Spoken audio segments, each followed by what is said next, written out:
Hey everyone. How is everyone? Oh, you know what helps if I put on the comments instead of the private chat?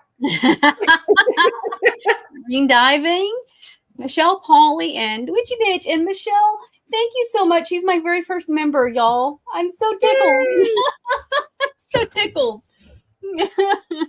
I got that notification today and I'm like, oh. So yay, shout out. Hi Tracy. Why are you shaking your head at me? What did I do wrong? Hey Nana's Dragonfly.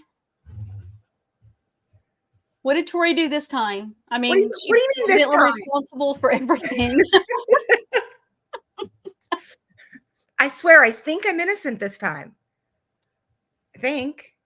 I don't know what I did. Is it your fault my computer went crazy today? I'm going to blame it on you. I'm going to blame it because you know what? Why not? Everything else is on me. So yeah. The last thing I did was download and upload content. Right? The slave driver that I am, your computer was like, look, I know how to stop her. Yeah. I just won't work. I'm just putting it down. No, my computer completely froze up. Like it had like a black screen and Tori's like, well, do this. I'm like, I just did that. It went back to that screen. Nothing was, I finally just kind of went through different steps and had to re-upload Mac OS.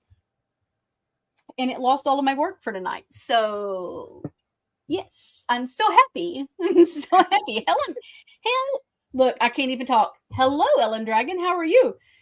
I love dragon names. I'm just going to tell y'all, if y'all didn't know, I have a dragon thing. Like, seriously, I've got dragon. Let's just call it what it is. It's an obsession. Let's call it what it is. It's an obsession. It is. I am obsessed with dragons. It is the virtual background, so you're going to see it do weird things. See it do that weird, right? Like my hair goes all like weird. My hand just disappeared. But I have to paint this room, and I hate the look of it behind me. So, and I didn't want to be sitting on my couch looking like frumpy mumpy over there. So, we've got the virtual background. And I'm like, if y'all have seen me on here before, you know I have a crazy household. I've got 3 dogs, one which is snuggled up next to me, of course, because she's a Velcro dog. And I've got 6 kids, 5 who still live at home. So it can be crazy. I look like a hot mess today because it turns out my 3-year-old, I think he's got the flu. Like he's writhing and complaining. Malachi was sick the other day. So now Roman's sick. Yeah, Malachi was sick, but his was like a 24-hour bug. He's snotty and it's gross, but because, snot is gross. But Roman literally was like, I think I'm dying, Mom. And I'm like, oh, you poor baby. He's like, my legs hurt, my arms hurt, my back hurts, my belly hurts, my nose hurts. I'm like, oh, dude, you better not have the flu. You just sneezed in my face. Poor thing. So I'm a hot mess. It's raining out. I've been dealing with that. So I'm like a hot mess at the moment. But so I actually snuck down to the basement to my son's room. He's at work. So it's quiet in here. So the background is like, I'll take it off for a minute. I don't even care. It's like, see, it's just plain boring. You don't have stickers above your head tonight. So. No, I don't have my little, what was it? The Office. I don't have Office antlers, Dwight and Michael sticking out of the side of my head. I'm going to just start real quick with the fact that if y'all have heard the Christmas light story. Okay, time out. For those that don't know the Christmas light story, somebody complained that she sent them a picture of these scrambled notes all over a piece of paper for her homework to do their work. There you go. Right. So I just want to show you, this is what my notes look like. Honest to God, my notes have no, like there's nothing. There's just pages and pages of just like no organization. It's crazy. Boxy in the boxy. But I know what it means. I understand my notes, right? And that's all that matters because they're my notes. Exactly. So, that's all that matters. Right.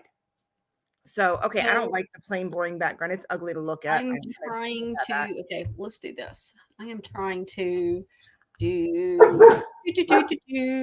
and it, my house may get a little bit crazy.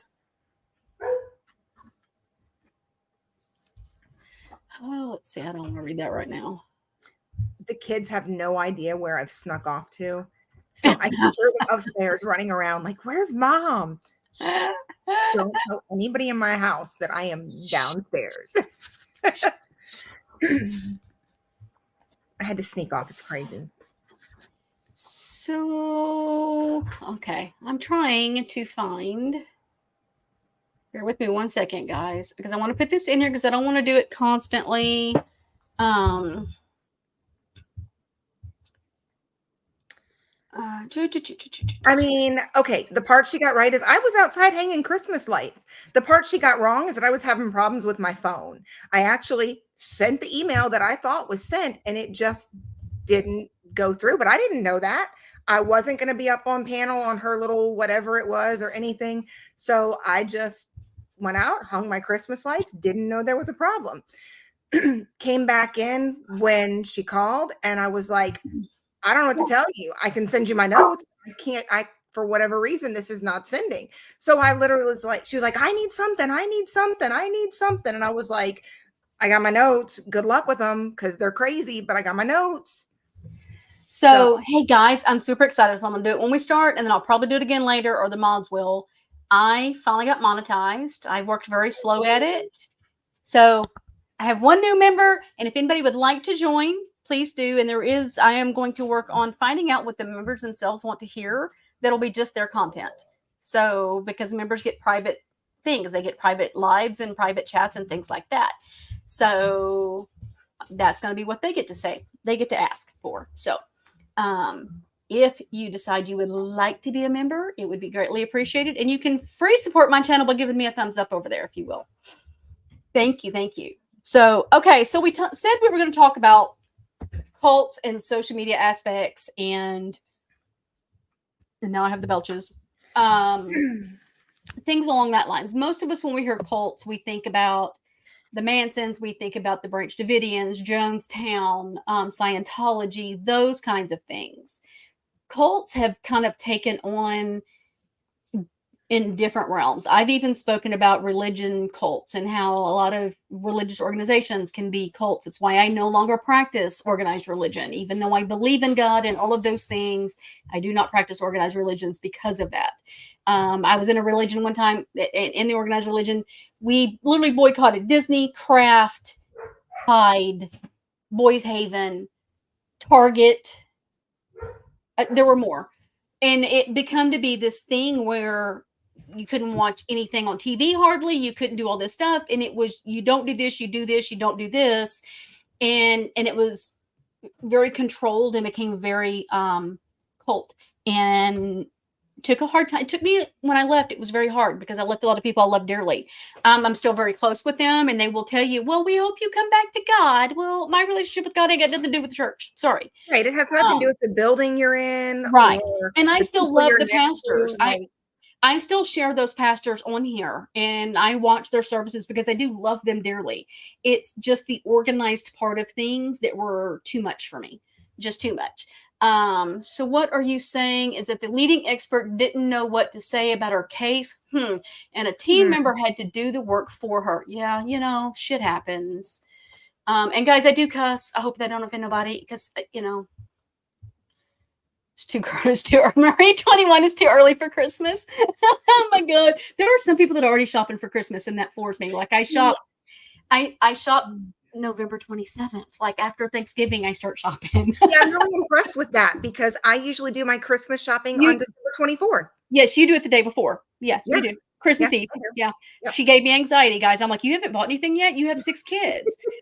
No, I'm like, like I would die. We literally draw names now because everybody's older. And so it's super easy. We draw names, and then the grandkids, which we have 2 grandbabies this year, but we just had the one. And so it's easy. You just buy them a couple gifts, and I've already started buying for the baby. So I have always been that Christmas shopping procrastinator.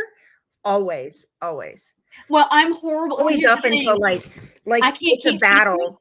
So when I buy a gift, I have to give it to you, or I have to tell you about it, and it drives me crazy. So I give it away. So I have to wait till the last minute. And like my husband, when he buys me things, will lock them up in like his toolbox where I can't get to it. Nice. Oh yeah. Yeah. One year he hid it in the back of my underwear drawer. I'm like, what? I don't know how I didn't find it. And he was laughing. He's like, I just knew you were going to find it. Why he did that and not his drawer, I don't know, but he did. So funny. My My birthday is the 21st of November, so Christmas until after then for me. Yeah, my birthday is the 10th of December, so my birthday is just screwed. Yeah. Well, I And have Marie one. 21 was behind. You're okay, honey. So I have one that has a birthday December 28th and one that has a birthday on December 23rd.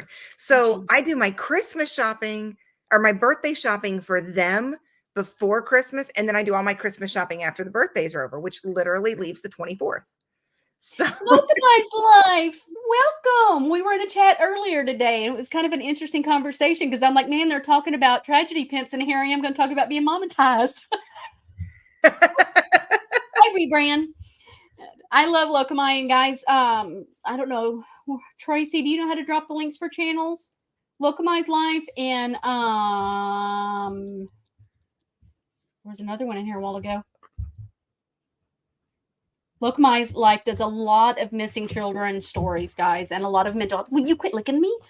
The puppy's licking. Like, my hand's good and clean now. Not that I want it to be that clean.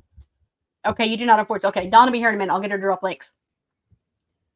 So many questions and things. Okay. Yeah, it really, really is. But this cult thing came up a while back in conversations, high court, in even in the trauma community of YouTube, we've talked a lot about cult behavior in different creators' chats, and they become echo chambers. And for whatever reason, and though as a creator, I love you guys and want y'all love the support and the love y'all give, but I am one, I do not want an echo chamber. If you don't like something I'm doing, message me. I mean, don't come at me like a bitch, because I'm liable to bow back up because that's just my personality. Hey, what are y'all doing? Quit trying to eat the floor. This German Shepherd puppy, I swear to God, is going to eat my house. But a lot of these creators have these echo chambers where they're rooting them on and they're cheering them on and they're never wrong. And guys, we're human. So when you have a creator that can never be wrong, that is a huge red flag. Right. And I started looking into this, and Tori and I have a friend who we were on the phone with, and Tori's fixing to share all that information. We were going to have her tonight, and her messy notes that she's got. But why did that my thing just got dark. My computer better not shut off today like it did the other day. I'm really going to lose my mind. I'll be going to Apple to make them fix my computer. And she shared some stuff with us, and I literally had tears because it dawned on me I had been a part of a cult. And that was why it was very hard for me to walk away from something. And she couldn't be here tonight. She is going through a really tough time in life, and things were get a little too much for her. And she gets a little overwhelmed. And we just said that we would rather if she could just give us what she wanted to say, and we would say it. She is a psych student, or she has a degree. I don't remember. So she's already walked for graduation, but she's like one test away, which is why they let her walk. So she doesn't officially have. Can you see my quotes? There yes, we can. I don't know. Out here, it's like, can you? It does at a point and then it disappears. So weird. So they are close. They are so close. They have one test they need to take, and then they'll get their degree. But they did walk because they were so close. They were allowed to. They didn't even know that they hadn't taken that. They didn't realize they hadn't taken the test till after they walked, and then they were like, they went up to him afterwards, like, "Oh, by the way, you got to take this one test to actually get your degree, but good job." So, Amy, I actually have 3 German Shepherds. My female was the best. She never destroyed a thing. I take that back. She ate the inside of one of my shoes one time, just like did this number and ate the insole.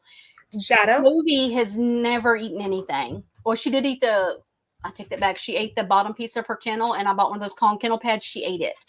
Past that, she's never eaten anything. Joby's never destroyed a thing.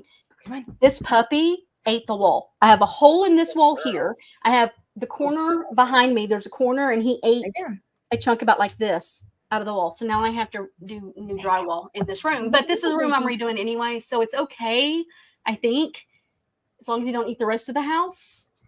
But he is not as good as his mama and daddy were.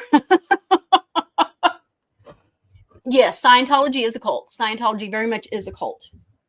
So, but what we have is we're going to, my Lord, it's hot. I may have to go get a clip. We're going to share what Amanda had to say and go off of that. And wasn't supposed to say the name.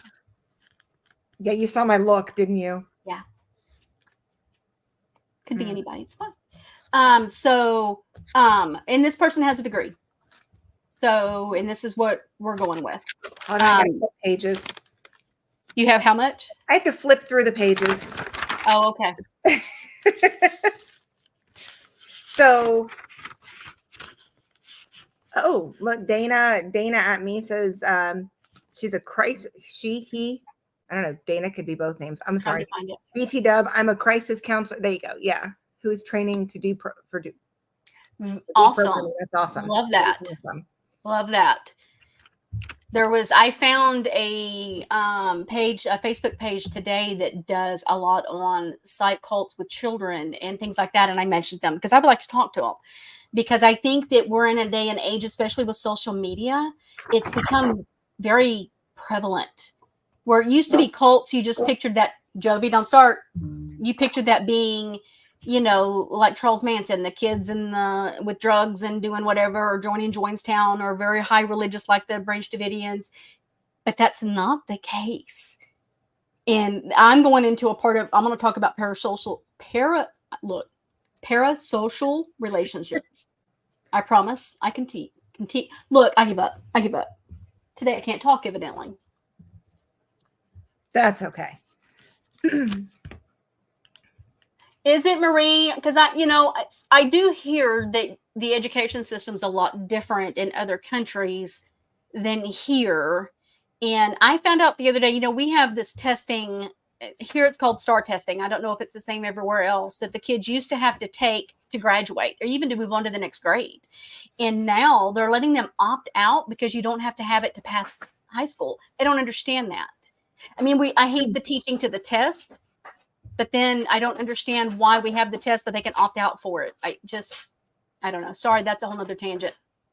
Right.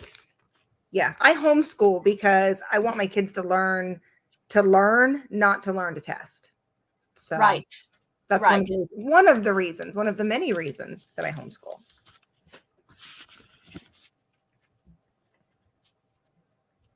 All right. So go ahead, Tori. Let's let you start. Okay. So talking with our friend, one of the things she was saying, was pointing out just signs of a cult leader. And I do need to read off of my notes because it's been kind of crazy. So, I'm going to be reading my notes. I'll pause you if there's a question we want to bring up. Okay, perfect. So she was saying that some of the signs of a cult leader is that they have the ineffable proof, or innate knowledge that nobody else has.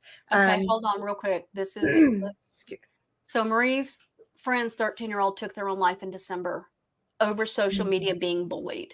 Oh my God. I am so sorry. And I've seen Marie 21 in different chats, and I had not known that, Marie. So I'm very, very sorry.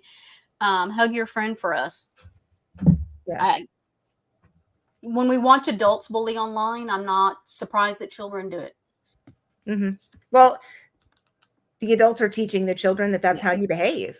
And it's not just one platform. It's across all of them. You see people bullying, and that's kind of where we're going with a lot of this, is how that cult mentality carries over into social media. If you watched, and we can get to that later, we might even post the link later in the description. But Brandy and I are doing another show called That's a Wrap. And one of the last people that we interviewed is a guy that goes by the name of Ross, and he did a documentary called The Social Media Monster. And it talks about all of that. I'll go get the link and drop it, and they can save it to watch it later. It was Sunny Boo. But that's a good documentary to documentary. See, now I can't talk. I blame you. Lots of blaming going around today.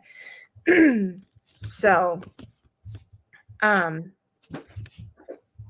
going to post links while you're doing that. This is the link to the live we did with him.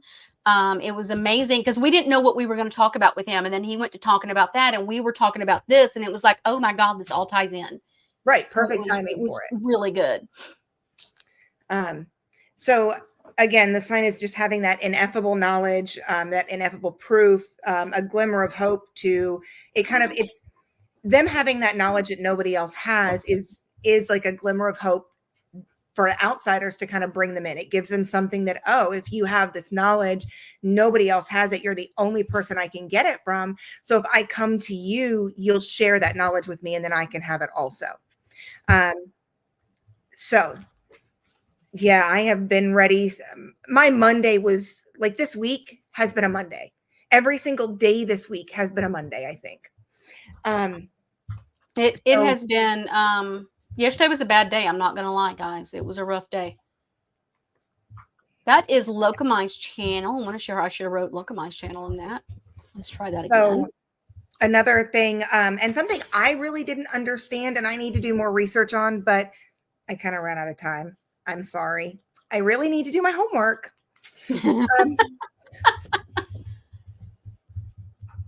Shame on you for not doing your homework. I am so sorry. I shouldn't have said that. So cult mentality, something that this friend was telling me about is that apparently your consciousness level can be measured. It can be tested. And I didn't really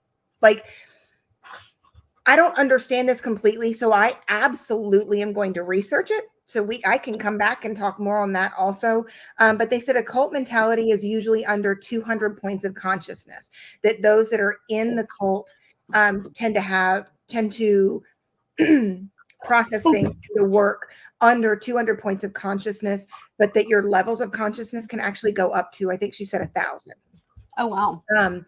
So now I need to look into psychological evolution and testing of consciousness and all of that now. So that's going to be my next research thing, since I don't understand that completely and I really want to.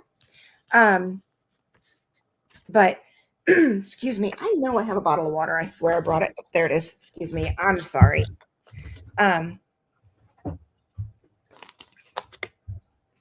It was just that was just Bodhi, the 6-month-old puppy, trying to eat a 220 plug. It's fine.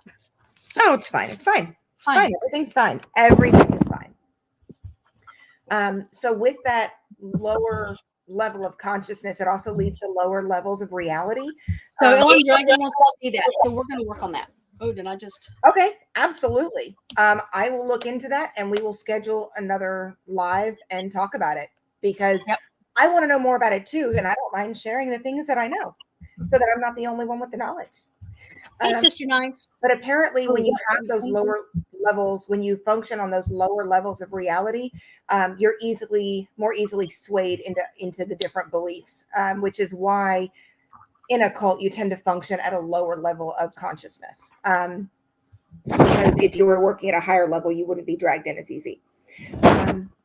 So another sign of a cult leader is that no one can question their theories, ideas, thought process, that they're not allowed to have opinions that differ from the leaders. And Amy, if you have stuff you want to say, you're more than welcome to join us and share. Absolutely. But another sign is, and I'm just kind of going through my notes here, so we can circle back. I'm fine with that. Another one is that you tend to see a lot of shadow businesses with no tracking, no accounting, no structure. And by shadow businesses, you see what is the word that I'm looking for? Because I can't word today.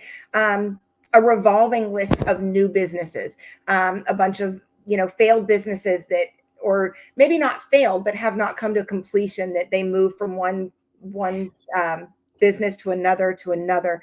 And one of the reasons for that is because when they're moving from one to the other, it's harder to track. When you have one that is ongoing, one specific business that goes continually, like I have a business we've talked about before that I started back in 2021. And that one is really easy to track and to follow because I have these sales from it. I have all of my advertising from it. So it's easy to track it and see how it's gone and how don't start. It's on the computer. I said, don't start. Thank you. Um, A leaf fell, I think. of course, it was a leaf. Did you hear that? A leaf. So Leaf. what So they're saying is, let me ask this. sure. So multiple businesses, would that be the same thing as doing a lot of MLMs? Would that be considered multiple businesses, you think?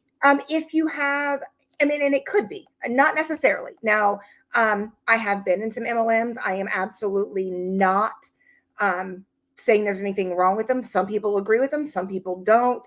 And I've been in some.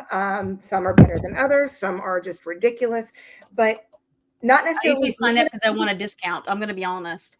right. Not necessarily being in one, and that's not necessarily a sign of a cult leader just going from one to the other, Okay. to the other, because there are some people that they do those MLMs because it looks like quick cash for them, and they need that money. And so they jump into one because of the promises of, oh, you'll make hundreds, and they fail at it because they just are not natural salesmen. Some people, I'm not. Like I said, I have my business. You can walk up to me and be like, oh my gosh, these are the most beautiful soaps in the world, and I love them, and they smell amazing. And I'm like, thank you. They're $8. Is that too much? I am my worst salesperson when I'm at vendor events, because I do the Ren Fair. And I'm like, now I'll talk my cups up, and I'm like, here's this, and I can do this for you. And my husband's like grabbing my most expensive cup and showing it off. He sells them for me better than I do, because I want the daylights out of the benefits. I even have my mark lower than most people because I feel bad about charging. And he's like, yeah, but babe. And so, but the way they sold this year, I could not keep them on the table. I'm probably going up because at least a little bit, like $5. Right. Hey. So I'm not a natural salesman. Which sounds crazy. My business is successful. That's not an issue, but that's because people come to me already wanting the stuff. But I can't go out and be like, hey, do you want my weight loss? Thank you. I can't do that. I'm not that natural salesman. So for me, if I were looking for that get rich quick, I would jump from one MLM to another, to another, to another, because maybe it's just these products. So maybe the next one won't be so bad. Okay. I can't sell the weight loss. I wasn't sure if they would consider that the same thing as multiple businesses. So that's why I asked. So multiple businesses is more like having creating your own small businesses where you and I don't mean anything against you, but where you're selling cups here and you're selling soaps there, and you've got all these little different businesses, and maybe you don't register them anywhere because you only take cash, and because you really don't want the card processing fees. Well, if you're only taking cash, there's no way to track those sales. There's no way to track what's coming in, what's going out. You're not paying taxes on those. Having those businesses that, you jump from one to the other to the other. If somebody's trying to track you, they can't track you on a short-term business because it's not there to track. So the multiple shadow businesses, again, with the no tracking, accountability, or accounting structure, things like that. And in addition to that, having nonprofits, because with the nonprofits, you don't have to pay taxes on the money that comes in. So I need to turn my camera off so my face is hidden. Is your face saying words your mouth can't? Mm-hmm. Mm-hmm. Oh, so and this is all. I did ask questions to get answers on this with my friend. So the witchy bitch said she failed at Avon. Ooh, that one's hard to fail at too. But I spent all my money with Avon. So did I, actually. Like, mine is more of, if I don't have a passion about it, then I quit. I'm like, I don't want to do this anymore. Because I just don't have that passion. And for me, a good salesperson is because they have the passion behind their product. So I just happened to see that last comment. Oh, White Dragon. Oh my gosh. Very loud. I can hear it when I'm not even looking. Yes, my face, like, it doesn't, I do not have this thing that keeps my face from saying what I'm thinking before I say it. It does not compute from here to here very well. And so if you see me doing this a lot, it's just because I'm trying to not. She's trying not to say the words. I'm trying to behave. I am trying to be good, y'all. And this It's been a Now, rough week. I have wine. for anybody specific, but of course, everybody in their life is going to draw connections to people that they know. You are, guys. I'm telling you. Just putting that out there. So what you're seeing on her face is not her calling out anybody specific. It's more of just she's making those connections. Marie 21, I'm actually Sagittarius, but I think I'm on the cusp because it's December 10th. I think that might be the cusp. I don't know, but I am Sagittarius, which is why I have no filter and can be a bitch. We don't hold things very well. Whoa, wait, what? Did you say that you were drinking wine, Brandy? Yes, Rebrand. I am drinking wine and I'm not driving. I know that was an accusation. I have talked to Ryan about that, by the way. But then again, shut up. I don't have anything that says I shouldn't be drinking alcohol. And I never say that I don't drink. So there you go. And I haven't had a drink in a week. So I had wine with my dinner with my husband on Friday. Wow.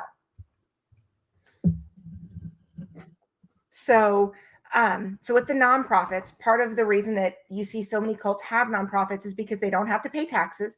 And as Tracy pointed out somewhere in there, it's gone now. It scrolled up. But with the nonprofit, you can actually take and pay your employees, your board, up to 20% of all the money that comes in. Interesting. So that's another reason they have the nonprofit, is that's 20%. There's funds that they can take 20% of for themselves. Also using. What are you eating? Now, there's nothing wrong with. Let me start out with. There is nothing wrong with using a registered agent for your business. A lot of times you can use it because, like my business, I run from my home. So a reason that I could use, a good reason for me using a registered agent, is so that nobody has my. Oh my gosh! Can you bring me back some? Just a glass of sweet wine. I like my sweet wines. Like I'm drinking this, and this. I'm sad because it's the last one of these because this company went out of business. But it's called Never Have I Ever. And if anybody's ever played that game, I really thought about playing that game on here because I thought it would be fun. It would be fun. Not tonight, but for another night. So I am curious, how could you or others let themselves being treated the way Antsy does? So how are there still some staying? Okay. I can get to that. I promise it is in my notes. It is coming because this is, I haven't understood that either. Yeah. Go ahead, Tori. Sorry. I'm on I have 6 pages of notes and we're almost done with one. So using a registered agent can be another sign of it being a cult, because there are states, and again, there's nothing wrong with it if you're doing it for legitimate reasons, but there are states like Delaware that you can use a registered agent in so that you don't have to pay any taxes on your nonprofit or on your business. So using registered agents in other states is another way to avoid taxes and get all of your money. And so you see a lot of times, right? Wink, wink. So you do see a lot of times that they use those registered agents. And again, I'm not saying using a registered agent is wrong, because I chose not to, but you could have, working from home, running my business from home, if I wanted to keep my home absolutely and my address completely private, I would want to use a registered agent. However, there are registered agents in my state that I could use. So using them in other states to kind of avoid those taxes are another thing. Another sign is they use members for money, for resources. Hey, if you want me, the omnipotent, ultimate truth sayer, to be able to share my knowledge with you, I need you to give me X amount of dollars so that I can pay for that. I'm missing one little detail, and I need you to help me pay for that one detail. So I'm going to need you to go ahead and pay your dues or your membership fees or your whatever, so that I can afford to do that. Hey, I need this information and I am just too busy running this organization. I need you to go do that research for me so that I can present that research. you see a lot of that, of the using them for money, for resources. Oh, I need, like Brandy is is one of my business partners in the network that we have. And so an example of that would be me saying, you know what, I want to sell cups, but I don't want to have to pay for cups. So I'm going to make Brandy one of my business partners, and I can get those cups at cost. And I might even be able to convince her to split the profit with me 50-50 too, because, we're doing it for the business. So even though Brandy is using her time, her energy, her money to make those cups, well, it only cost you, I looked it up, Brandy, I ordered them for you, and it was only 33 cents a cup. So you sold them for $10. So we need to split that $9 and what, 69 cents? Math here. I am not mathing tonight. So we need to split that 50-50 because I ordered them for you. You did all the work, but I ordered them and it was my idea. So we need to split that profit 50-50. So that's a way that the members are used. They're used for their resources. Oh, you have a connection to this business or that business. Well, come on in. You can be in my inner circle so that I can use that connection without you realizing I'm using that connection to further myself. You see a lot of calling themselves the omnipotent or the ultimate truth sayer. I said that already, but now I'm going to go a little bit more into detail. They talk about having all of the knowledge and knowing all of the things. And the biggest problem with that is I'm going to use Gypsy Rose Blanchard for a minute because she's really popular right now in the true crime industry, which is unfortunately where you see a lot of this cult following is in true crime. But I'm going to use Gypsy Rose Blanchard for a minute. So we know Gypsy's story, according to Gypsy. We know Nick's story, according to Nick. We don't know Dee Dee's story, and we never will because Dee Dee can't tell her story. But even if she were to be able to tell her story, there still is no real ultimate truth. And that's because there are too many variants to that. There's too many different perceptions because let's say, and I'm not saying that this is the way I feel. This is just an example. So let's say Gypsy says that she was forced to say that she was sick and say she couldn't walk. And, she didn't know that it was wrong. Okay. And so in that way, she sees herself as abused. Dee Dee may have thought, oh, well, she didn't stand up in the wheelchair. She must be going along with me. So Dee Dee didn't feel like, and I am not at all saying that this is how it happened. This is just an example of how there's too many variants. So saying, well, gee, Gypsy went along with it. So maybe she isn't against this. So maybe Dee Dee didn't realize that she was abusing Gypsy. Now, again, let me preface that with, that is not necessarily my thoughts on it. It's just a good example of how truths can be, how there is no ultimate truth because there are just too many variants and too many different perceptions for an actual only one truth. Does that make sense? Yes. Okay. I know I was kind of like, it kind of felt to me like I was rambling, and I know I'm wordy. I know that. I'm trying to be wordy. I am so sorry. You're hitting your mic, I think, though, because keep getting like a wind sound. Oh, I am. I was putting my notes on my laptop. I knew there was a reason I wasn't putting them on there to begin with. So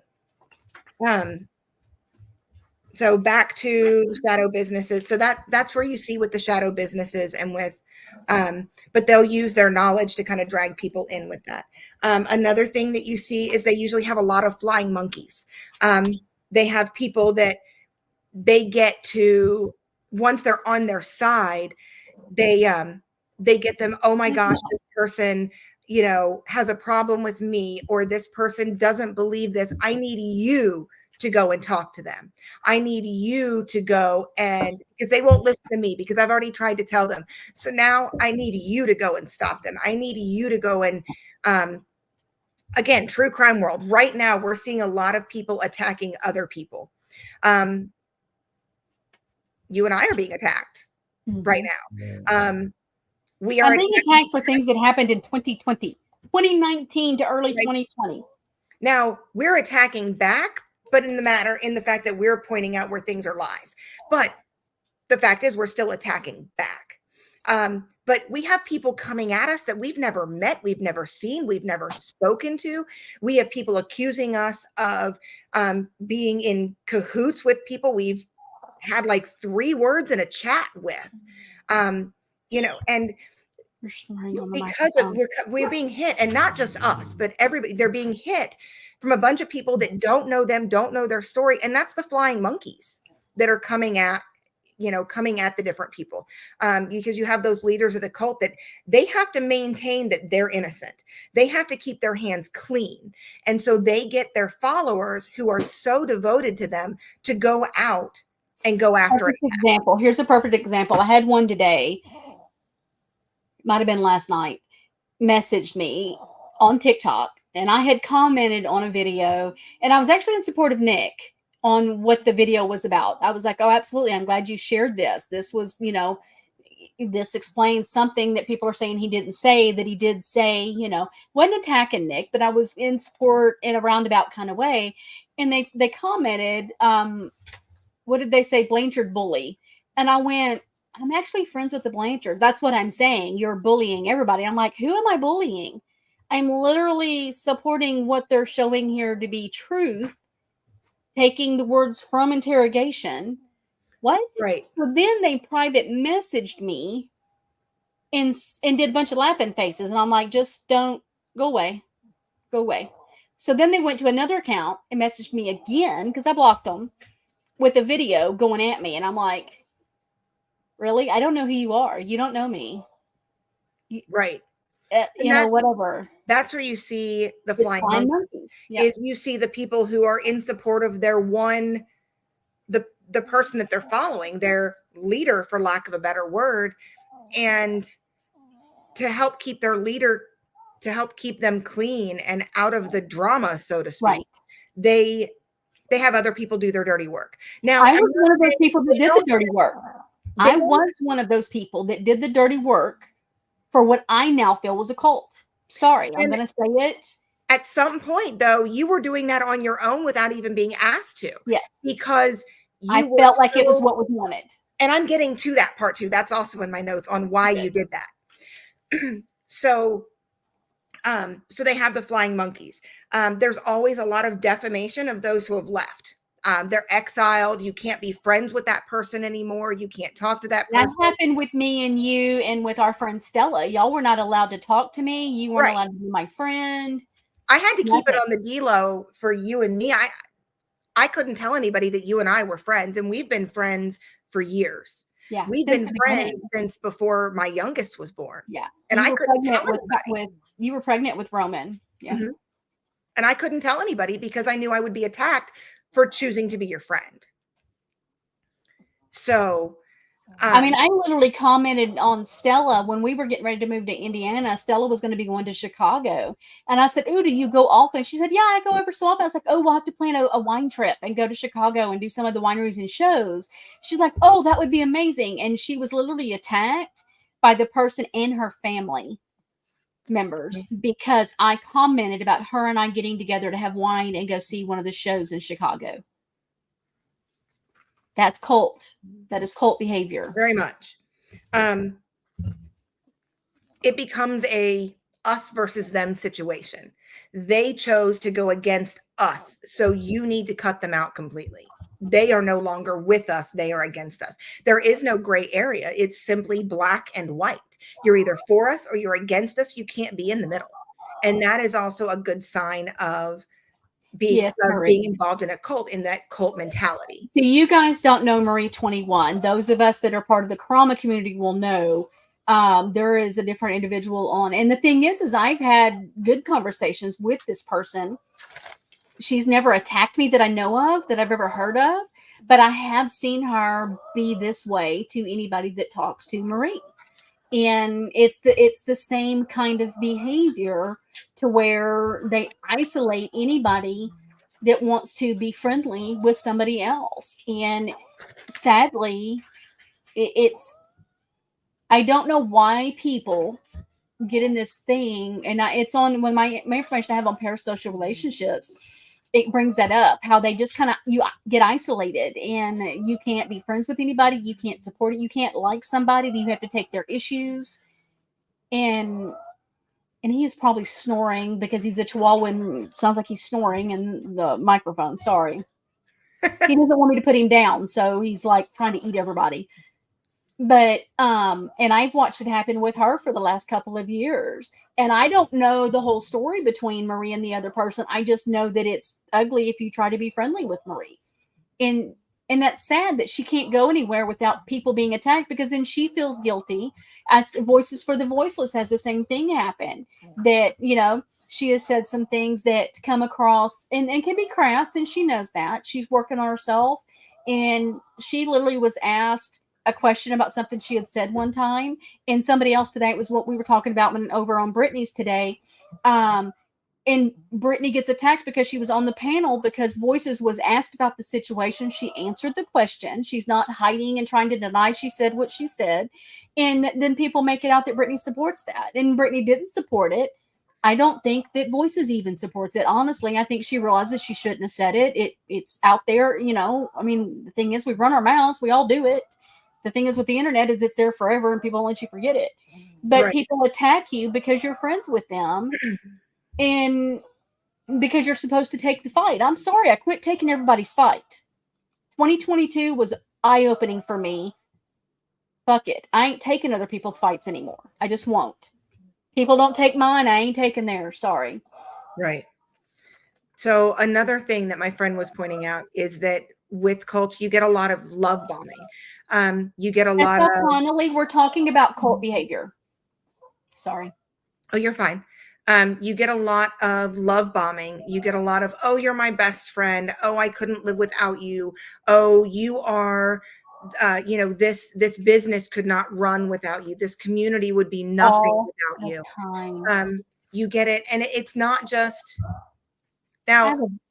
And I'm talking about, I'm not even necessarily talking about just Betty Damn Boop. I just like when Betty Damn Boop comes in so I can say the name.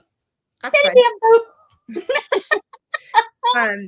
And we're not even just necessarily talking about cults in the big sense like you see everywhere, but it's also, you know, we're talking about cult-like mentality and friendships as well.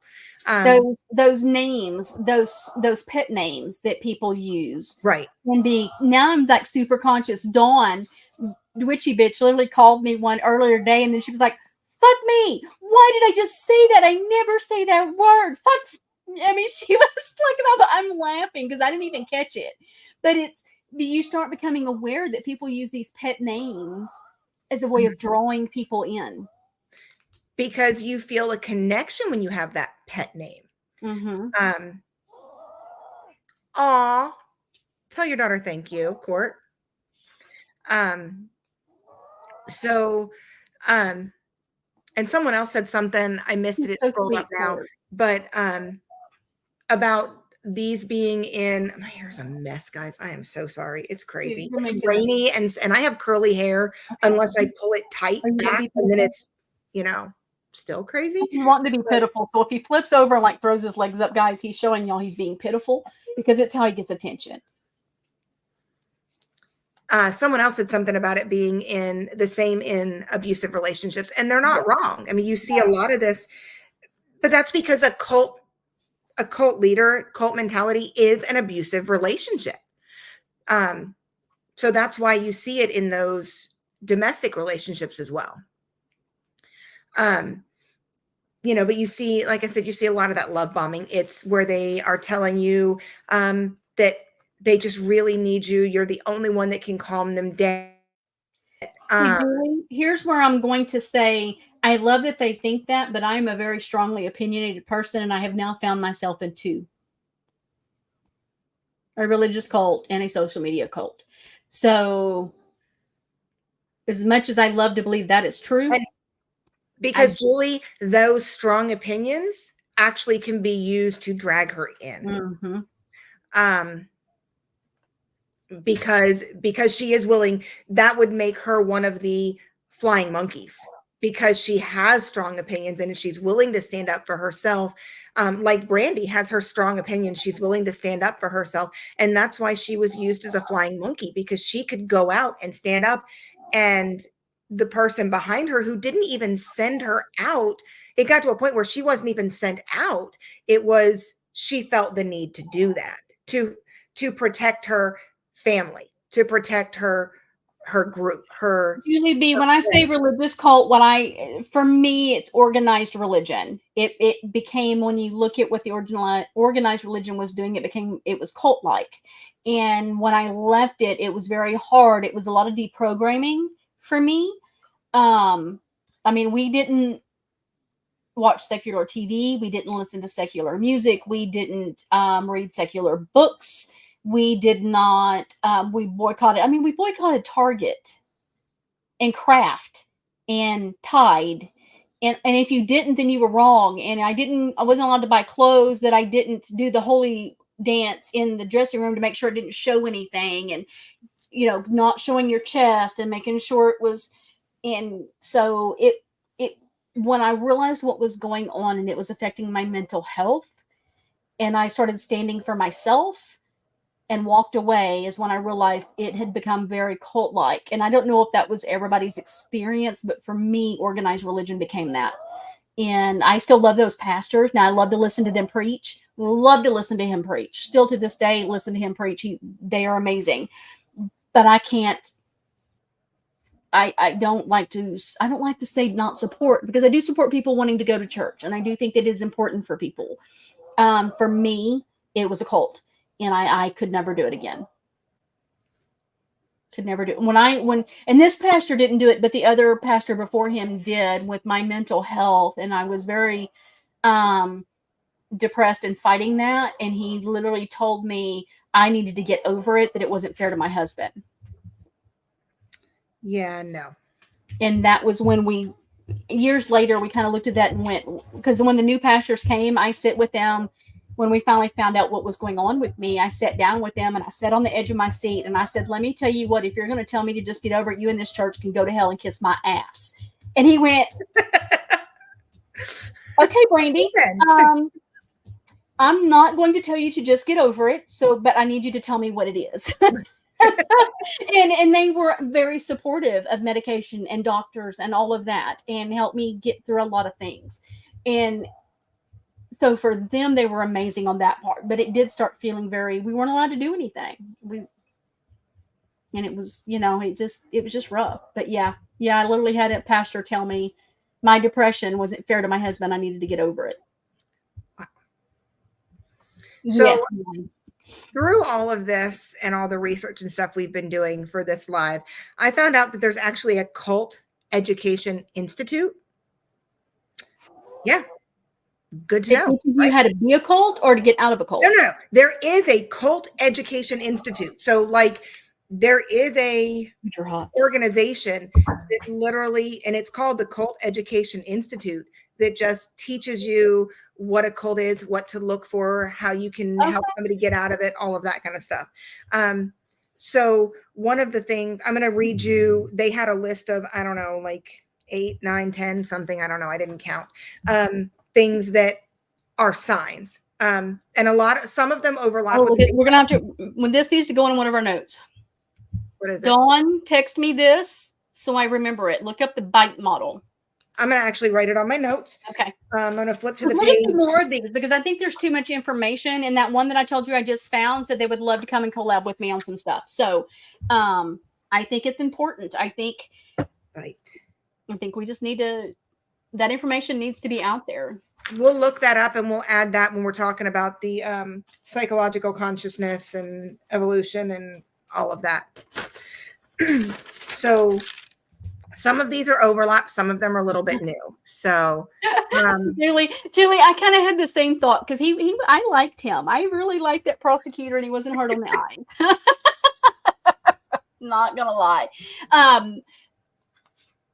Harmony Montgomery's dad was found guilty of her murder that happened. I don't want to say the year, because I know it was 2018, 2019. And she's been missing, and they've been trying to find her for years, and they finally discharged him. And so he was found guilty. today they come back with, and that was not a very long deliberation either. They closed yesterday afternoon. They come back this morning. So, that prosecutor, that I did not like the defendant, the defense attorney. She sounded old and like she didn't know what she was doing, but he was on his game. But yeah, I agree with her on that one. I'll be honest, I'm new here. Okay, hold on. Let's see. What is this comment? I'm honest, I am new here. Only recent found you all. But what has kept me here thus far is that I get the feeling that even though strongly opinionated, if presented with new facts, you would. There's more just a little bit further, like two comments down. Openly change your opinion. I actually love conversations with difference of opinion, where even if I still stay with my opinion and you stay with yours, we can go, I can see where you see that. And I can go, oh, and I can see where you get that. And we just stay there, whether I change my opinion or not, because I think that's part of being an adult. And right. I think that's part of being level-headed. And Tracy's got us looking like we're just little flip-floppy fish right there.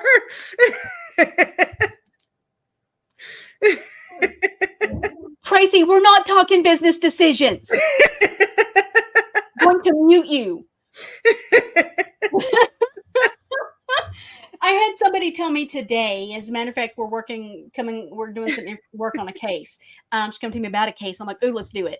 And she was like, I love how you look at this, because people have come at me about Gypsy's case and said, yeah, but you thought this about Nick then, and you said this about Gypsy then. There were a lot of things I said because of the influence around me. And when I stepped out of that and I stopped and looked at things, am I still softened towards Gypsy? Yes. And that's just not going to change. Even when I was hard on Gypsy, I was softened, but I have softened on Nick. I have. And they both can be victims and perpetrators at the same time. Mm-hmm. Very much. And I've taken a lot of hell for that, but I'm open to talk to people who can be rational on a case. I say that, except that I think when it comes to Darlie Routier, I don't think I can with Darlie Routier. That's probably the only case I don't think I can do that with, because I've tried and I just get mad. Let's see. Did I miss any more while you're finding where you're at? You missed one, but we'll come back to it. Okay. Marie 21 said people feel they belong somewhere entering these cults. And they do. And all that's on, I've got like. And that falls into parasocial relationships too. I've got another page or two in there, and that information is in there somewhere. What page is that on? Okay. Sorry, I had to look through it. My notes, man, I'm telling you, I am the most disorganized note taker because it makes sense to me. But yeah. No, we've just decided that Brandy's licensed shit that we shouldn't be licensed. Oh, I licensed some things today. Then don't fuss at me for the 10 I licensed 2 days ago. Hey, I've only licensed 2 today. I'm just saying. Anyway, I'm going to tell a funny on myself, guys. So we have a bunch of Sasquatch things, and people love Sasquatch. They're like all fascinated with this. So I'm just licensing shit. I'm like, oh, look, Sasquatch. Let's just do all these Sasquatch things. So I do all the Sasquatch things.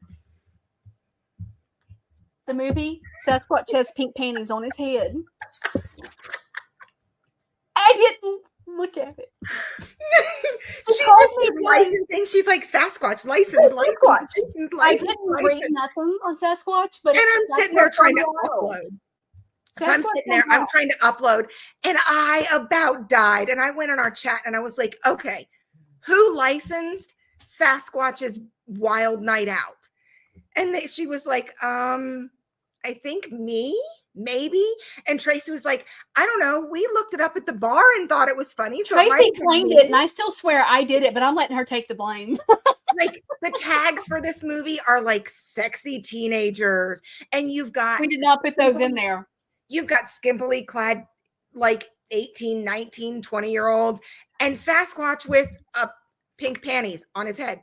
On his head, right there on the cover. It wasn't even hidden. It was right there in the image. No, it was right there.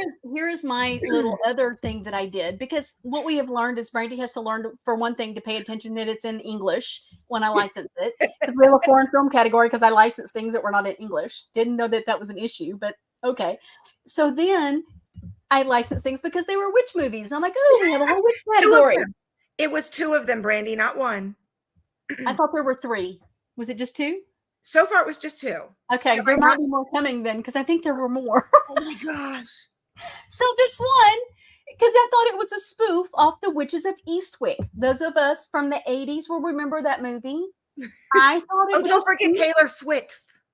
And there's the Taylor Swift one, but this was the Witches of Breastwick. Wick. Go ahead and tell them who's in the movie. Tell them who's in the movie because I don't know Starring this part. Stormy Daniels.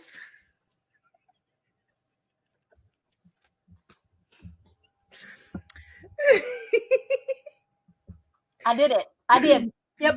So Tori's friend made me a song that is Oops, I did it again. Oops, I Did It Again with Brandy in it. And so now we just play the song because It was like the 9th most popular movie streaming on our network that week.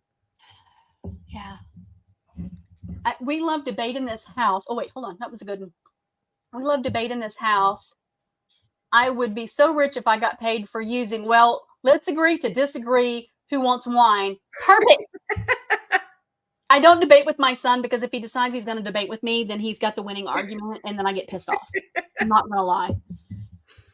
So if you like those kind of movies, we have plenty of them on the network. I can drop our network link while you are at it because Oh my people always God. asked last time and I didn't see it. But anyways, let's so go run. Brandy is in trouble for licensing right now. Yeah, I'm in trouble for license, but I did go license 10 more the other day. Maybe So they're 15. showing up. There's 6 of them in the server. There were when I came down here for tonight, Okay. by the way. So hop on the network, watch some, it's under the mature audiences category. And then come back and think, Brandy, really? Right? Hop in her inbox, not mine, because I'm not the one that licensed them. That was Brandy.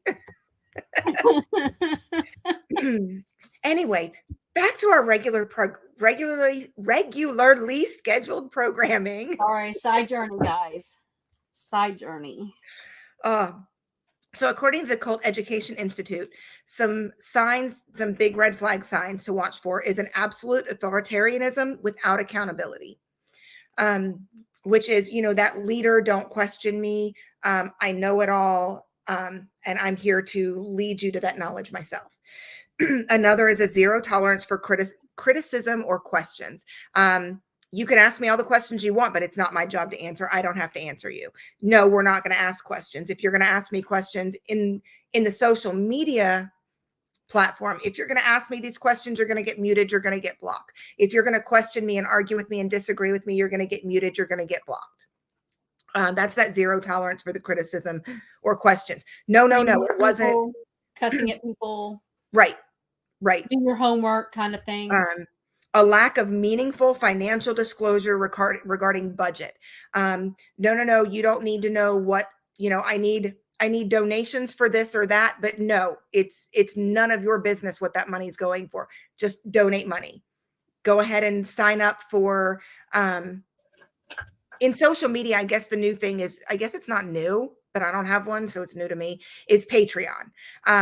I think Brandy has a Patreon. Yes, no? I do, but I haven't put anything in it. Okay.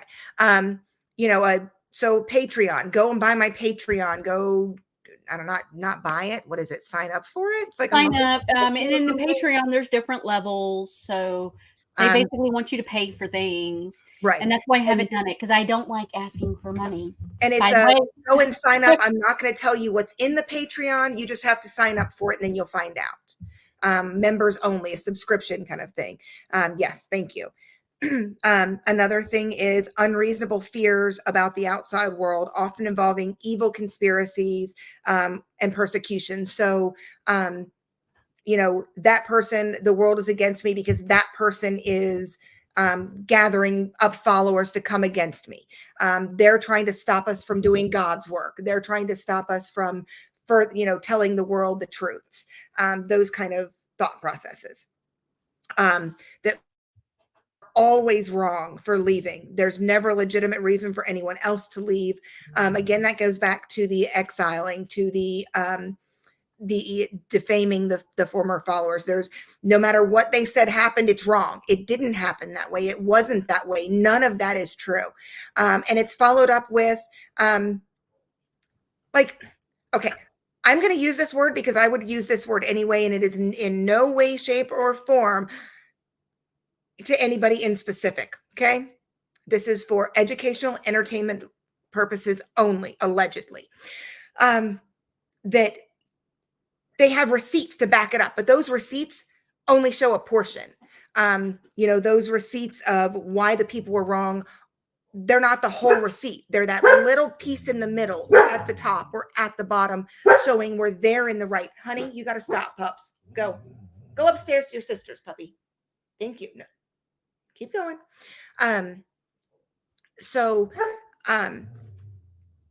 There's an abuse of members. You got your yelling, your screaming, your cussing, the physical abuse when you're in a physical cult, one where you're all together.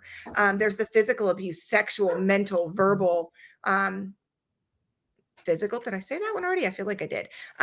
But there's abuse of the members, and yelling and screaming and cussing at people is abuse. There is no excuse for it. There just isn't. Uh-oh, Brandy, are you making a face? Because you were just. Did I make a face? Did I make a face? My glass is almost empty. Right. The Julie made, I think you started to pin it. Yes. Where people aren't. So I am getting to that. I promise. I keep saying that. I need to finish my discussions on the Branch Davidians. I had started that a while back with another friend. I need to get her to come do it with me. Because I am friends with a lot of them from that. I have talked with David Thibodeau. And I need to see if I can get him to come on. And how we see it as a cult, but a lot of them didn't then, maybe do now. There were things they didn't know happened then. But it's fascinating to me. So I need to finish my Branch Davidian Waco. No, repulsive. I like your answer there. I like your comment. Absolutely. I actually like the name. Girly, you're gonna end up with a good buzz. You don't control that phrase. Oh my God. I brought water. Not wrong. So another one is records, books, etc.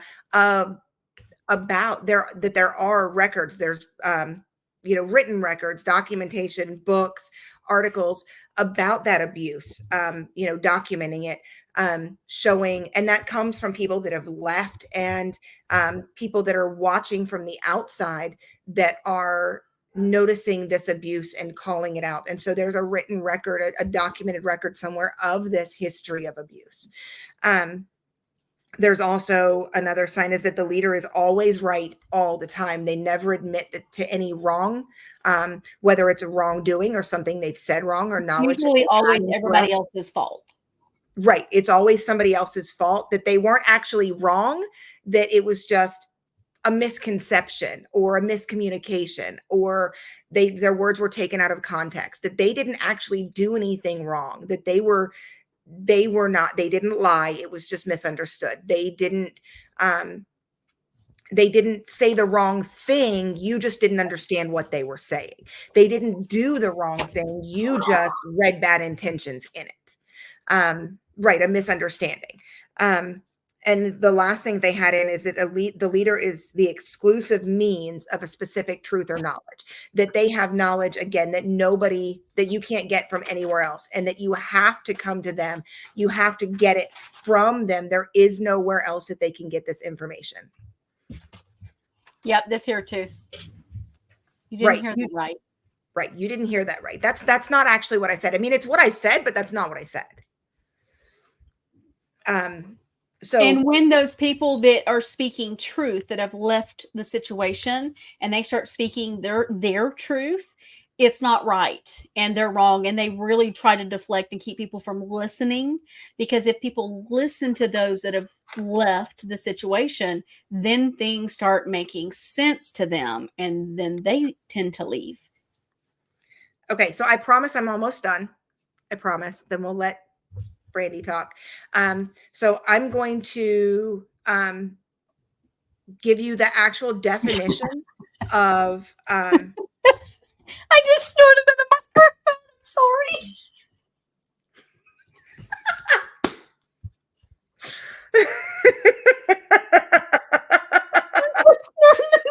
I don't mean to snort, guys, but that got me. Those damn Christmas lights. Oh, they're gonna haunt me for life. I have decided I am the biggest mastermind, guys, and I should be flattered if I Apparently I'm just a puppet with absolutely no mind of my own. I can't think. You have no brain. You have no brain. You are the little I'm the scarecrow. There it is. The scarecrow's like, what is the dude in the Wizard of Oz has no brain? For you, I can sing. Just kidding. I can't sing, and I'm not going to subject you to that because I can't sing.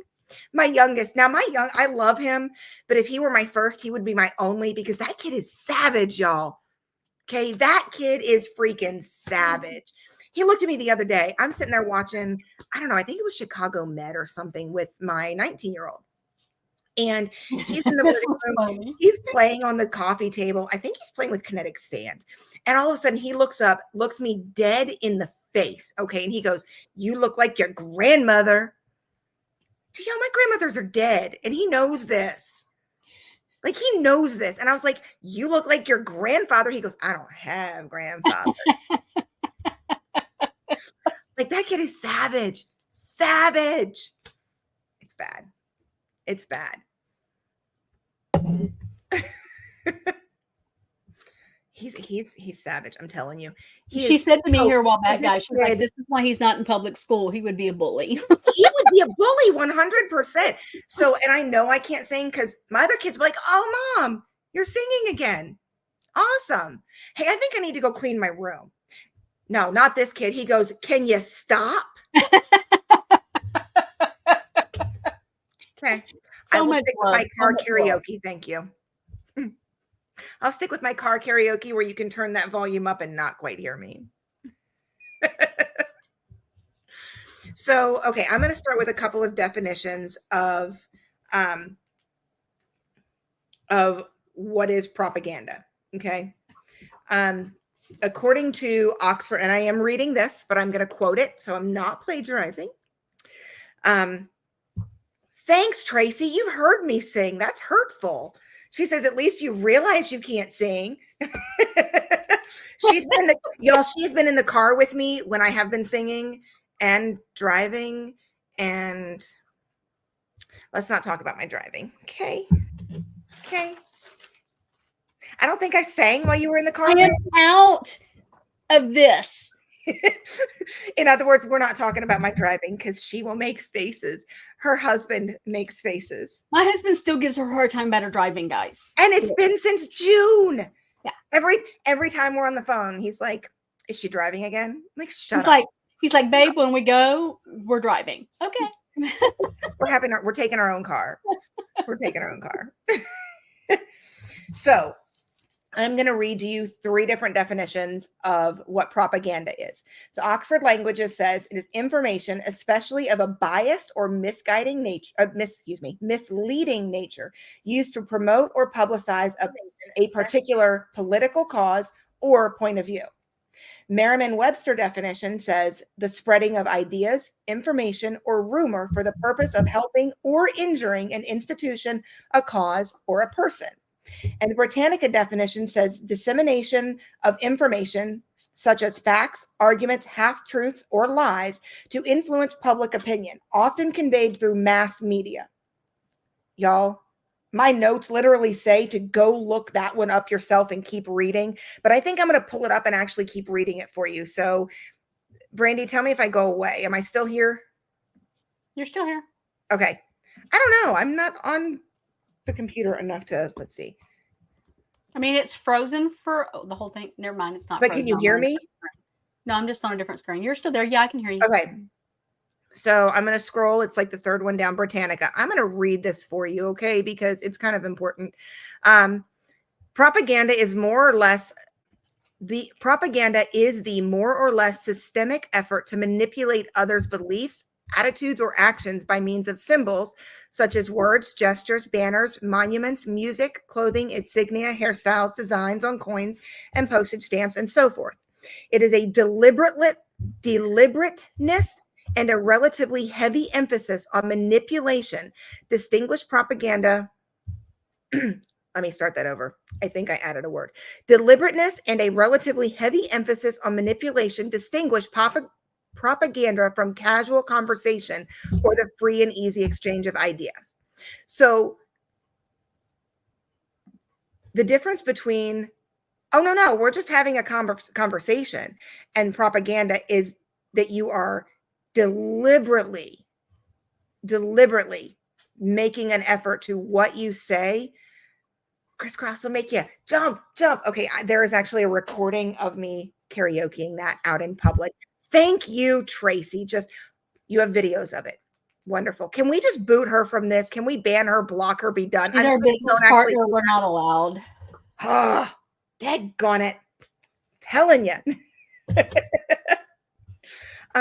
So what that's saying is, like, we can have a conversation, we can disagree. I can want you to see my point of view, but if you don't, that's okay. And that's just general conversation. But propaganda is where I manipulate my words, the way that I'm saying them, the specific words that I'm using to make sure and influence. Look, the chat is throwing you under the bus. Please share. They want to hear it. What? Love it. So what does she have to do? Guys, okay, I'm going live in June when I go down there. We've got some things we're doing. We're filming a documentary, and then we have got Wine Fest on Saturday, and we're going to be out there. We're going to have our thing. I'm sure we're doing karaoke, and we're going to be drinking wine. So it is going to be a time, and I'm going to go live. So y'all are going to get all the fun. And I own a karaoke machine, and we have a subscription to a karaoke service. So yeah, it's probably fixing to be all kinds of fun, and y'all see us in rare form. Yeah, so definitely going to be going live and sharing all the fun antics. Yes, they were definitely experts in propaganda. So the propaganda, basically what we're seeing right now in social media is something called a cult of personality. A cult of personality is also called a personality cult. The definition of that is the exaggerated devotion to a charismatic, political, religious, or other leader. So it doesn't have to be religion. And that is what a cult of personality is. And I think that is what we're seeing so much of in social media, is that personality cult. So leaders of personality cults use tactics like imagery, like I was saying, the different pictures, symbols, text messages, screenshots, things like that, and manipulations of mass media like social media platforms to get their views across. So, oh my gosh, Tracy, I swear to you, she's distracting me. Now she's admitting that on those videos I was dancing to Crisscross. Okay, I was in the moment, y'all. Are you seriously going to TikTok it on Mosaic's page? Oh my gosh. I think we should. Tracy, I second that in the business voting. Great, I've been outvoted. Thank you. Yes, you've been outvoted. I've been outvoted. You. I thought you loved me. We do love you. The love. We do love you. It's okay, fine. You know what? I'm going to block me with my notes so I can't see the chat. No. So they create an enlarged version of themselves. They make themselves to be bigger. Oh, absolutely. Come on and join us. I'm good with that. So they create an enlarged version of themselves in the minds of their audience.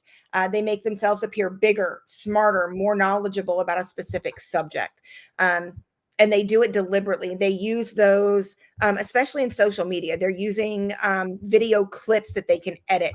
They are using screenshots. They're using text messages, Facebook messages. I don't know. Can you message on TikTok, Reddit? They're using all of those, but they're clipping them so that you're only seeing the part they want you to see. So actually, that's funny. I actually do have a really high IQ, but IQ is a test of your potential knowledge, not your actual knowledge. And anybody with a high enough IQ should actually know that. I don't mean that like ugly. That sounds really ugly. I didn't mean that if you didn't know that, you don't have a high IQ. Like now I feel horrible. I was mean. I didn't mean it that way. Um, what it means, like an IQ test literally only tests your ability for knowledge. It doesn't actually quote your, it isn't actually your knowledge level. It really is more of your potential. So it really irritates me when someone says, I have a high IQ, it's XYZ. I don't care what your potential for knowledge is. I want to know about the knowledge you actually use and how you use it, how you present yourself, how you present the things that you know. Like that's the important part. And SL Conley, I know you were quoting. I know. That just I just wanted to point that out, that it actually isn't about whatever that number is. So people that have to continually tell you they're the smartest in the room, it's a red flag.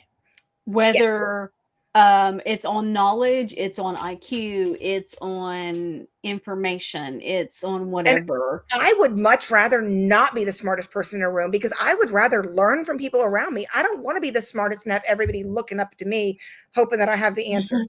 So Norma is a psych minor, so this is interesting. IQ is a ratio, invalid as adults. Really? Okay. I had not heard that. I'm interested to hear more. Yeah. So there was an article by Cynthia Vinny with a PhD, and it was called, the article was called, What is a Cult of Personality? And it states, cults of personality have become easier to create and sustain in modern times as mass media has become increasingly sophisticated and accessible, enabling the leaders of cults of personality to more easily spread and control their message. And so part of that, especially with social media, we go to social media because we want to find our people. We want to find our tribe. We want to find the people that we get along with, that we have things in common with, people that actually get us, because especially as adults, we get so busy with our home life and our work life that we lose out on that friend life, because you don't have time to go out. You don't have time to, for all of that, but you've got time at midnight to be online on social media. And so you find your tribe there and you're talking to them and you're becoming friends. And so you're getting to know them. And so we go there looking for that connection. We're looking for that acceptance. And that's why it is so easy in social media to get drawn into these cult-like environments. Once you're in, you end up in, it's called identity fusion. And what that is where your social identity kind of combines and blends in with your individual self-concept. And this is why, and correct me if I'm wrong. I think it was Norma, psych minor. Okay, yes. Correct me if I am stating this wrong, because this is my own interpretation of this. And I have no problem being corrected. So, but you end up, when you have that social identity and it blends in with your individual identity, you end up feeling like you have a family there. Like you guys are family, like nobody can come between you. You end up getting closer to them than you are to your own family, because they get you. They validate everything that you say and you do. They're by your side no matter what. And they stand behind you and they stand beside you, because they don't know the whole story. If I were to come on here and tell you that my husband is the worst man in the world and he's always yelling at me and I'm never good enough, you're going to think I have an abusive husband. And I'm going to tell you, we had this conversation last night. I am never good enough when it comes to cooking. I can't cook for the life of me. And the poor man is from the South and he's used to home cooked meals. So he doesn't yell at me. He doesn't scream at me. He literally is like, yeah, don't cook that again. Every new recipe, he's like, yeah, no, don't do that again. But if I only come to you and tell you that he yelled at me again, and I'm just like, Norma says she's been nodding along. Awesome. If I come on here and I'm like, all right, guys, my tribe, I need you. I'm like so upset tonight. He yelled at me again. I can't do anything right. And I'm just so upset. you're going to think I have the worst husband in the world and you're going to rally around me. No, no, girl, you got this. You're good. You're good enough. Everything about you is great. He doesn't know what he's missing. And you'll go on and on about what a horrible husband I have. And I don't have a horrible husband. I just can't cook for crap. So, but you don't know the whole story. And so that's what happens in these online communities and in these online social media cults is you get that identity fusion where you've got people that are validating your feelings. You're not telling them the whole story and you don't have to. They don't care. They just are there validating everything you say and you do. And because of that validation, you get so close to them that you're willing to lay down on the line for them. You are willing to fight for them. And at some point, you're willing to emotionally die for them because you would do anything for that person that has your back. That person that has validated you and made you feel like you are finally somebody and finally important. And this goes back to somebody's comment, and I can't remember who it was now, that said that it was forever ago, where they said that it's because you finally feel like you fit in. And that is, it is, and it's that's where you have that identity fusion. And that's why so many people, like you guys have made comments in here about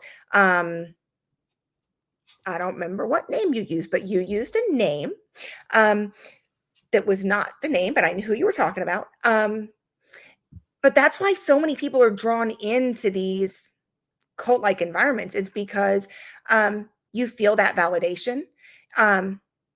Exactly. You feel that validation and you're afraid to lose that because you feel like they're your friend. You feel like they're your family, and you feel like if you walk away, you lose everything. And you know that everybody else feels the same way about this other person. And if you walk away, you lose all the friends that you had with them, because you know that when you walk away and you ask those people to choose me or them, they're going to choose them. And so you stay. And then when you stay, you get to a point where you're like, well, I've already done this, this, and this and crossed these lines. I can't go back now. Right. So earlier today on TikTok, Court had a few things that I'm like, I told her, I was like, I am using this because, and I'm going to read something I wrote up on looking into parasocial relationships, which feeds into what Tori was just sharing. But this was stuff that Court had shared on TikTok, and it says, stop using the loaded language. And the cult I was in, well, and this is from Quora, so it was somebody else posting all of this about their experience in being in a cult. We use the term the truth to refer to our cult, and the world to mean the outside world, the non-cult people.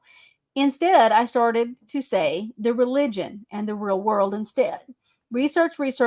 Study the history of the cult, its founder, the background of the key members. Read the books written by former members, or if there are any, Learn where the cult beliefs stemmed from. Don't be surprised if you find that the cult you were in was founded by a former convict, psychopath, or someone looking to make money.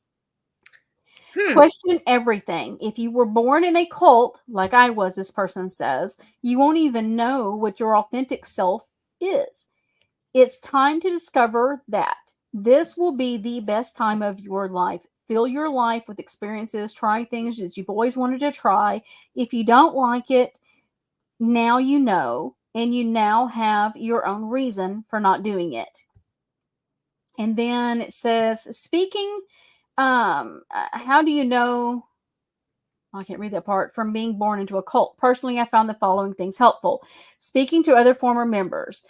These are people who understand what it's like to be only a cult member, but a member of a cult you were in.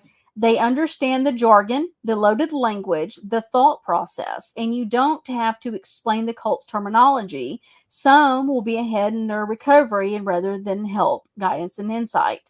Stop using the loaded language. And it goes into research. So something that we have found that people have started going, and I don't know if Court is still here.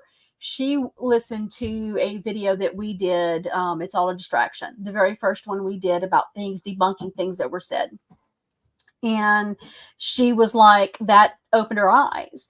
When you're in a cult, those leaders, air quotes, don't want you to hear what other people have to say. They have to discredit them. And when you start listening to what people said or say, then you start going, wait a minute, that rings true. And it kind of starts pulling that veil off. I can tell you in the social media cult that I discovered that I was a part of for a few years, in talking with people that have left that didn't like me. They didn't like me at that time because they thought, because they were told I did and said things I didn't do or say. And they didn't like me. And now they're looking back and they're like, oh, wait, you aren't what I was told. And we've had lots of conversations, several of us have, that were like, makes sense now. And it was eye-opening to see what we were all told about the other. And Oh yeah. And when you watch things happening, when the stuff that was happening, and those of you that are just on YouTube and don't understand what I'm fixing to go with, but this has all happened on TikTok. This is where things have crossed over. We reached out to Ryan. I had reached out to Ryan because Ryan had said things about me drinking and driving. There we go. Right. And I'm like, why am I being brought into this? What is your beef with me? I don't know you. And when did I drink and drive? And I was snarky with her. And she said that today or yesterday. She was like, oh yesterday. No, she was snarky with me. And I gave her permission. Share it. Share what I said to you. Show it. I'm okay with that. I showed part of it. I wasn't going to show her part of the conversation because I told her I would not do that until she told me I could. That's her business. And I literally said, and I messaged Tori and said, oh my God, I am talking to Ryan. She's not okay. And we listened to her, listened to what she had to say. And all pretty much in gist, we said, look, here's what's going to happen. And what we said was going to happen is exactly what happened because we've been there. And so when you start listening to the people that say, this was where I was at, this is what happened, look at it and kind of listen. There are some that are going to come out and say somebody was this and that and the other, and it may not be true. It may just be a disgruntled person. But when there's more than one person with the same issue, that's a red flag. That's a red flag. With our cult, there wasn't an option to see that in the moment. There was an option to even see that there were others that had issue because it was very much I spoke with everybody and they all agree with me. You're the only person that doesn't agree with me. So you need to get on board and agree with me. We've outvoted you. And then, since then, Brandy and I have talked and she's like, no, I never agreed that. I actually agreed with, your side of things. And I've said the same thing to Brandy. It was very much this person doesn't like you. These people don't like you. You're only here because I like you and stood up for you. And so that was a divide and conquer. I didn't have anybody that I could go to and talk to about things because they didn't like me. And I was only here because she stood up for me and I needed to give her my undivided devotion for keeping me around because nobody else wanted me there and nobody else liked me. And I was told that many times. Matter of fact, that's still what's being said. But hold on. I'm going to play this. I've been meaning to play this a couple times and I haven't done it. Uh-oh. But I'm going to play this for those that know the story and know that what's being said about me.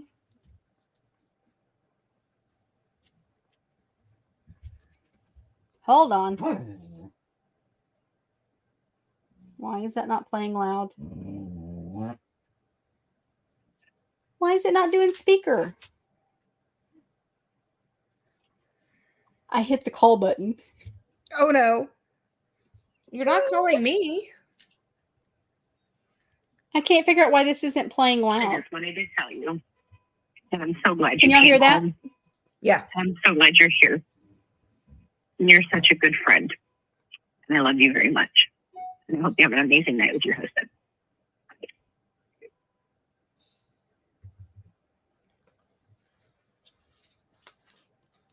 But nobody wanted me around.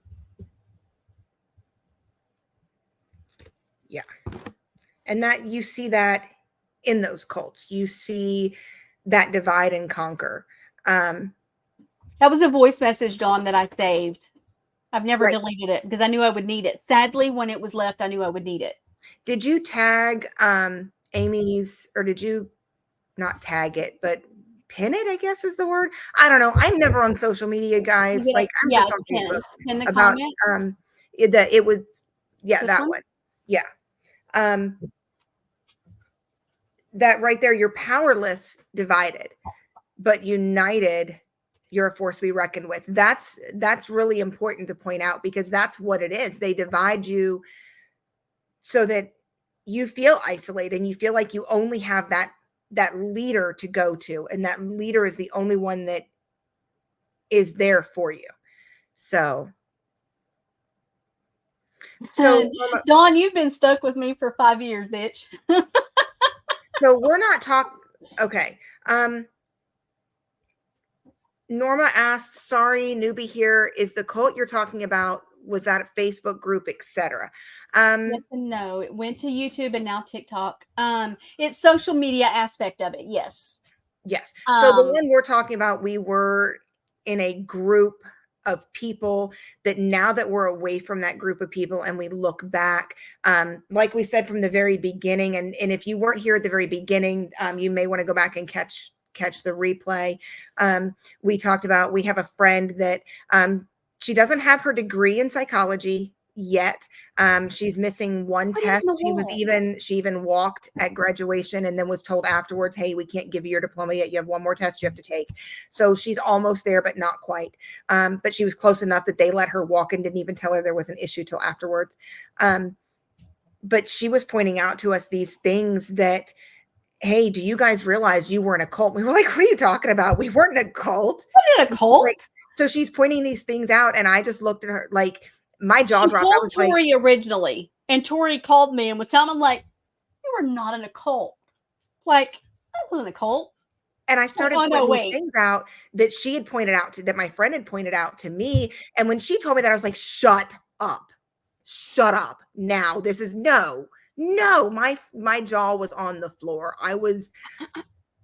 I couldn't believe that. Oh my gosh, you're right. These things, they're lining up and they make sense. And now I'm understanding. Now I'm getting it. And so I called Brandy. I was like, what you doing? She's like, I hate when you call me with what you doing, because it's usually bad news. I'm usually like, what you doing? I did a thing. Or what you doing? So I signed us up for something. Or what you did. Like, she knows now. Before it was like, oh, I'm headed to the grocery store, or I'm about to fold laundry or whatever. Now she's like, why? Like, I'm like, what you doing? She goes, why? What now? I'm sitting already. Like, she knows. So No, Norma Jean, you are fine. You are absolutely, we do not mind the interruptions at all. no, absolutely. Yeah. Go ahead and interrupt. Right. Like Tracy says, denial was huge that day. The light bulb went off. Like, I called But Brandy then it helped first. Tracy understand things too, because there were things happening that Tracy was getting very frustrated with us because she didn't understand why we reacted the way Like, we did the things. there were times we questioned our partnership, the three of Yeah. us, because Brandy and I were getting triggered by nothing. And we were like, holy crap, was I just triggered by something? And Brandy be like, yeah, you were triggered, Tori. And I'd be like, yep, so were you. And Tracy sitting over there going, what the hell is wrong with you guys? She's like, why is this my fault? Like, quit comparing me to, ex I'm people. not her. I I'm not don't. this. And we're just like, I can't help it. I'm sorry. But now that she's been watching things unfold, she's going, oh, now I get it. So now Like, she's totally understanding it now. But I called Brandy and I was like, Brandy, what you doing? She's like, why? I'm like, so let me tell you about cults. And she's like, no. She's like, we need to have a conversation. And we did a 3-way phone call. And Yeah. it was hard. It was hard. It explained to me why I went back 3 times. It was really kind of 2, but I call it 3. Because the first time I wasn't really gone that long. It was a couple of days. And I always said I enjoyed the friendship because I did miss the person who I thought was my friend. Right. But I also missed my people. And I missed what I thought, the belief that I thought of what we had. And now I know that the person I thought was my friend was never my friend. Hold on. Tracy says, I couldn't even compliment them some days and it was taken the wrong way. Now I go, okay, so I am not trying to trigger you. I just need to communicate this. Yeah. I mean, it's been hard. And with the stuff that's been coming out lately, it's been very triggering. I've taken the last 2 days and gone, I'm very triggered. I need some quiet because I'm triggered. And I know that my reactions are not going to be, what's the word? Right. That I'm going to be reacting to react because of things. And I'm very angry and pissy about some shit.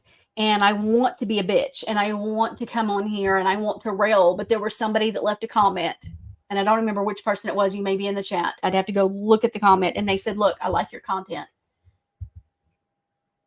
Ignore. You need, basically, I'm paraphrasing. You need to ignore. You need to walk away. And they're right. They're right. Because even though that person thinks they're taking away from what we're doing, while we were dealing with the bullshit yesterday, we uploaded 7 pieces of content. 3 of those were series. Tori did those because I'm like, look, I'm going to I only did 2 series, and I got to tell you, the tags on some of those. Oh but God. it's, anyway. I Anyway. wasn't going to let that. And I literally said they knew I was triggered because I was like, I'm triggered. I'm not okay right now, and I've got work to do. And then I went into, and I'm like, I'm doing this and this and this because I had to work and not let the situation win. Mm-hmm.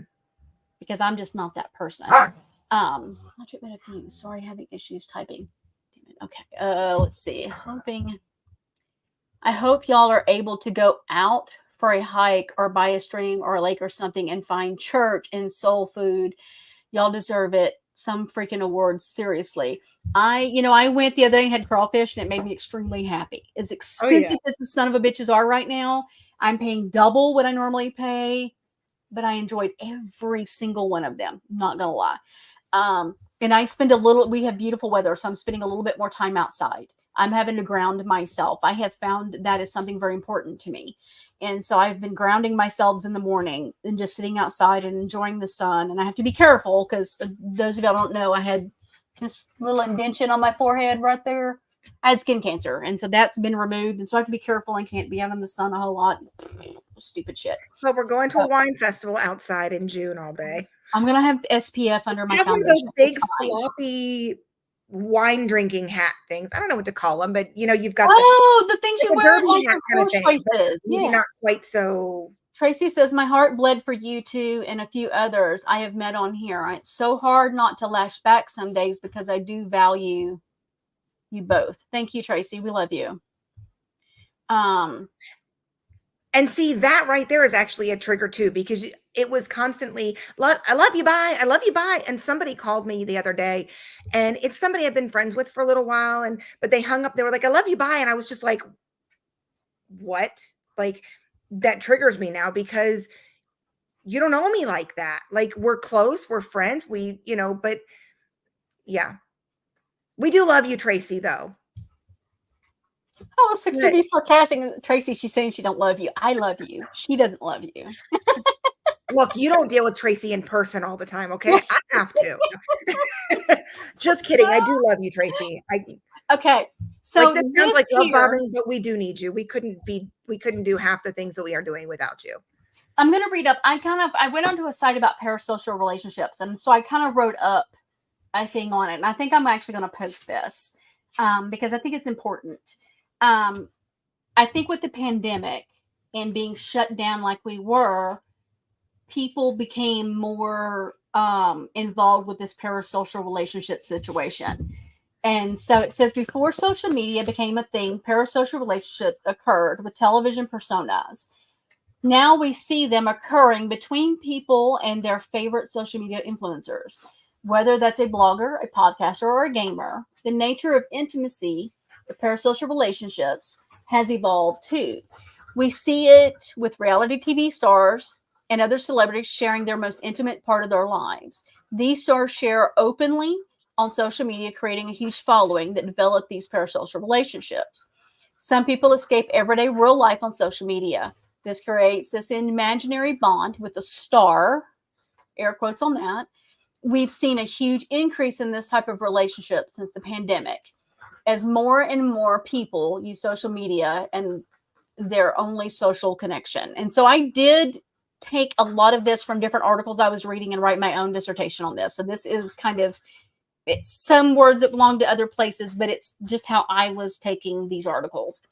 The internet allows 24-hour access to social media influencers, and increased internet dependency seems to lead the increased parasocial interactions. Parasocial relationships still remain one-sided, but they have transformed into more interactive environments, allowing individuals to have communication with their social media influencer and increasing the intimacy and strength of the parasocial relationships, such as love bombs, which is those trigger words and those words that bring you in, that I love you and the nicknames and all of that. Despite the one-sided nature of parasocial relationships, there are numerous similarities between these relationships and more traditional social relationships. Studies are showing that parasocial relationships are always, lost my place. Totally lost my place. Studies show parasocial relationships are voluntary, provide companionship, and are influenced by social attraction. Viewers experience a connection with the media user and express feelings of affection, gratitude, longing, encouragement, and loyalty towards them, sometimes creating echo chambers. Remember, I talked about echo chambers earlier. Before social media, people felt these kinds of relationships with soap operas and talk shows. Remember in the day, we watched the soaps and the talk shows at 3 and 4 o'clock, and you had Oprah and Dr. Phil and all of those. That's where people found their thing. Now it's social media, whether it be YouTube, Facebook, TikTok, doesn't matter. Now people find themselves in these type of parasocial relationships, often feel extreme appreciation to the creator for helping them through a hard time or a stressful time. That bond can become unhealthy when we no longer see them as average people, but as someone of extreme importance. Unhealthy attachments can form. Stephen Hassan, an expert in brainwashing and cult indoctrination, psychological influences says psychological influences can work in an invisible way on social media, regardless of intelligence or education level. Recruiters for cults use tactics like sorting people into categories and love bombing and swarming to manipulate and recruit individuals. A lot of cult behavior on social media is technically parasocial relationships, but it's cult behavior. You see a lot of that crossover in behaviors. And that's another reason it's so hard to realize and see when you're in that cult.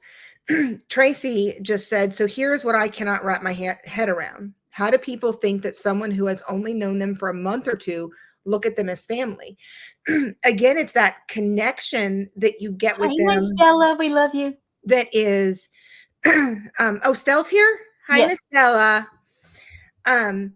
It's that connection that you get, that they're agreeing with you. They're validating you. And so you have that connection, because we all have that. Even when you like to stand up for yourself and be that strong person, every one of us has that desire to be loved and to be validated and to be accepted. We all have that. Some of us have it more than others.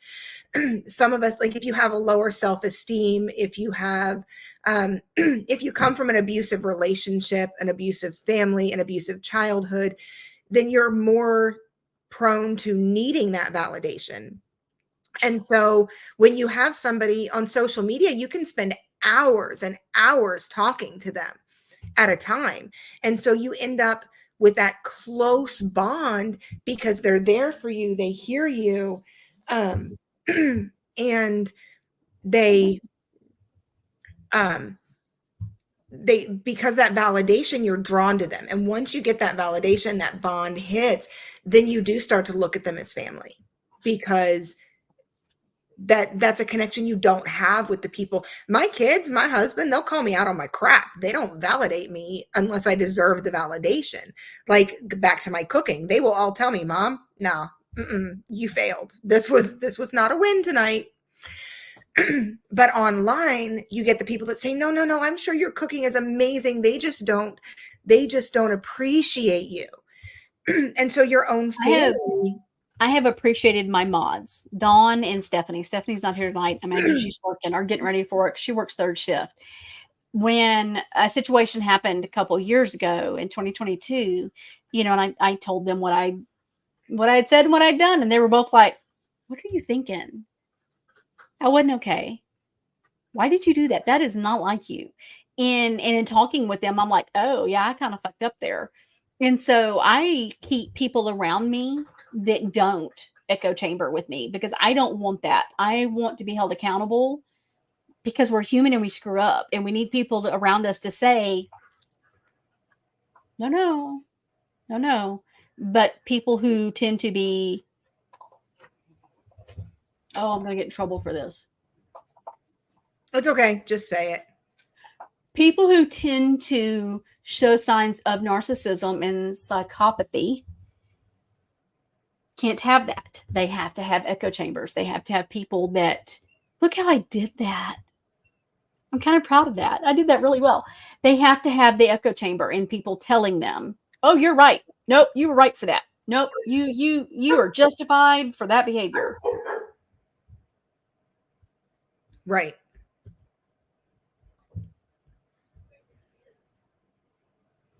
Let's see. I started talking about an amazing British guy who went in grief. Now they call me Auntie Norma, but we're not in a real life family. Let's see. So, and you tend to see, and this is where I may get bashed for saying this, and I don't mean it ugly, okay? But you tend to see the people with a lower education or a lower mentality or a lower oh my gosh, or a lower That's over a ball. Stop it. My brain just stopped because I got a dog and a kid walking in here. Oh, lovely. I just had my Sprite thrown at me from across the room. Don't open that. Open it right now. Thank you. I'm surprised it didn't explode. So come up here. You want to come up here and say hi? You want to come say hi? Bad little baby. A lower self-esteem, a lower self-worth. Those tend to be the ones that you see in those social media cults. Hey, that's the ones that don't have the. Yeah, I'm kind of. And I'm opening it very, very slowly. It's not even. Get down. Get down. Let's see if it's not even a good ball. It's not even a good tennis ball, and we're fighting over it. So I'm not calling people stupid. I'm not calling them unknowledgeable. I'm not calling them weak and all of that. I'm just saying that when you're at a low point, whether it is emotional, mental, when you're at that lower point, you tend to be drawn in more. And I guess that goes back to where I'll have to do my research more, but back where I was talking about the lower levels of consciousness. When you are at a low point, you tend to be functioning on a lower level of consciousness. And that's why you see that in these echo chambers, and why you see that in these cult-like groups, and why you see it in these Facebook followings, these TikTok followings, these YouTube followings, and the groups that are not calling people out, is they're at a low point when they found them. And so they feel like they found their people because they're all at that low point. And when you're at a low point yourself, you tend to build other people up around you, because you tend to give out an energy of what you need most back. So, like the the echo chamber. Those that are in there saying, no, you're amazing, you're great. You can sing, you can dance, you can draw, you can write, you can whatever it is they're praising you for. It's because they actually need that praise themselves. And so they feel like if they give it enough, they're going to get it reciprocated. Does that make sense? Did I make sense, or did I just I have to unmute. They were being loud and I was trying to make them quit fighting over this broken tennis ball. It's open. It didn't spray everywhere. It's so Conley. Oh my God. I found the fancy snark Reddit. Yeah. Okay. That Reddit right there, it's called a snark Reddit. So it sounds like it's snarky and mean. And yes, okay, there's some mean comments. Of course, that's what a snark is. But that is pointing out so many lies and miscommunications and misinterpretations and misunderstandings. And it's almost like here's what was said, here's what actually is, draw your own conclusion. So that Reddit, that snark Reddit is, yeah. This is something I have learned, Norma, is that when I am in a really bad place mentally, I tend to avoid social media as much as I can. I was getting on TikTok and watching my funny videos, and now it's full of fuckface drama. There we go. It's full of drama. Yep. Fuckface drama. There we go. That's where I'm going with. Okay. I had to be mean somehow, and I'm going with that one. And so now I've got to go back to my other account where I can find all my fun videos, and I can laugh at like Udi and the dogs and the different dogs that I follow and all of the fun babies laughing and doing stupid shit so that I can giggle, because I would literally, that's one of the things I would find to do fun stuff, because social media is not our friend all the time. No, but we go to it looking for a friend. Right. And so I have learned a very hard lesson that when I am in a low spot, I'm cautious about what I take in. Even TV wise, I'm really funny now about what I watch on TV when I'm in a low spot. I will find the shows that I remember bring me happy and joy and that I've probably watched 500 times, and I will put those on to watch. And it's just to numb my brain and just have something that's fun and lighthearted or whatever that doesn't bring on the heaviness. Right. Because you're in a more susceptible, I think that's the word, place. Susceptible, yeah. Yeah, one of those words, when you're like that. And you do have to be careful. And I think the pandemic caused a serious issue with people not being able to get out and touch grass. We were so isolated that all we had was social media. Right. Because I used with to our actual in real life friends. When you're somebody like me who is an extreme extrovert that has agoraphobia and introvert tendencies, I have found my peace being by myself. So a lot of times going out tends to be, I am super excited and love to go out and be around my people. But my husband will tell you, there are many times we sit in that car with me having an anxiety attack going, I don't want to go in there. Even putting my makeup on. I have sat and put my makeup on and cried, even though I wanted to go, because it was hard, because I do have agoraphobia. And so it's one of those things I deal with a lot. And the pandemic caused that to magnify, because you couldn't go anywhere. So it was easier to just stay home.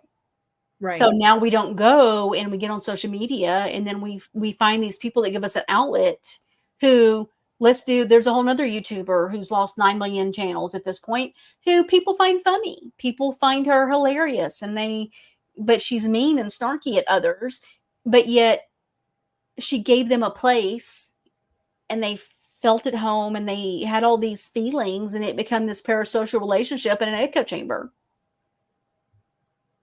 Julie had a good I missed a bunch of comments. Which one? Psychopaths and narcs. Yeah. Psychopaths and narcs prey on vulnerable. I cannot talk. Vulnerable. It's like catnip for them. That is very good. I like that. That needs to be a tagline. Catnip for narcs.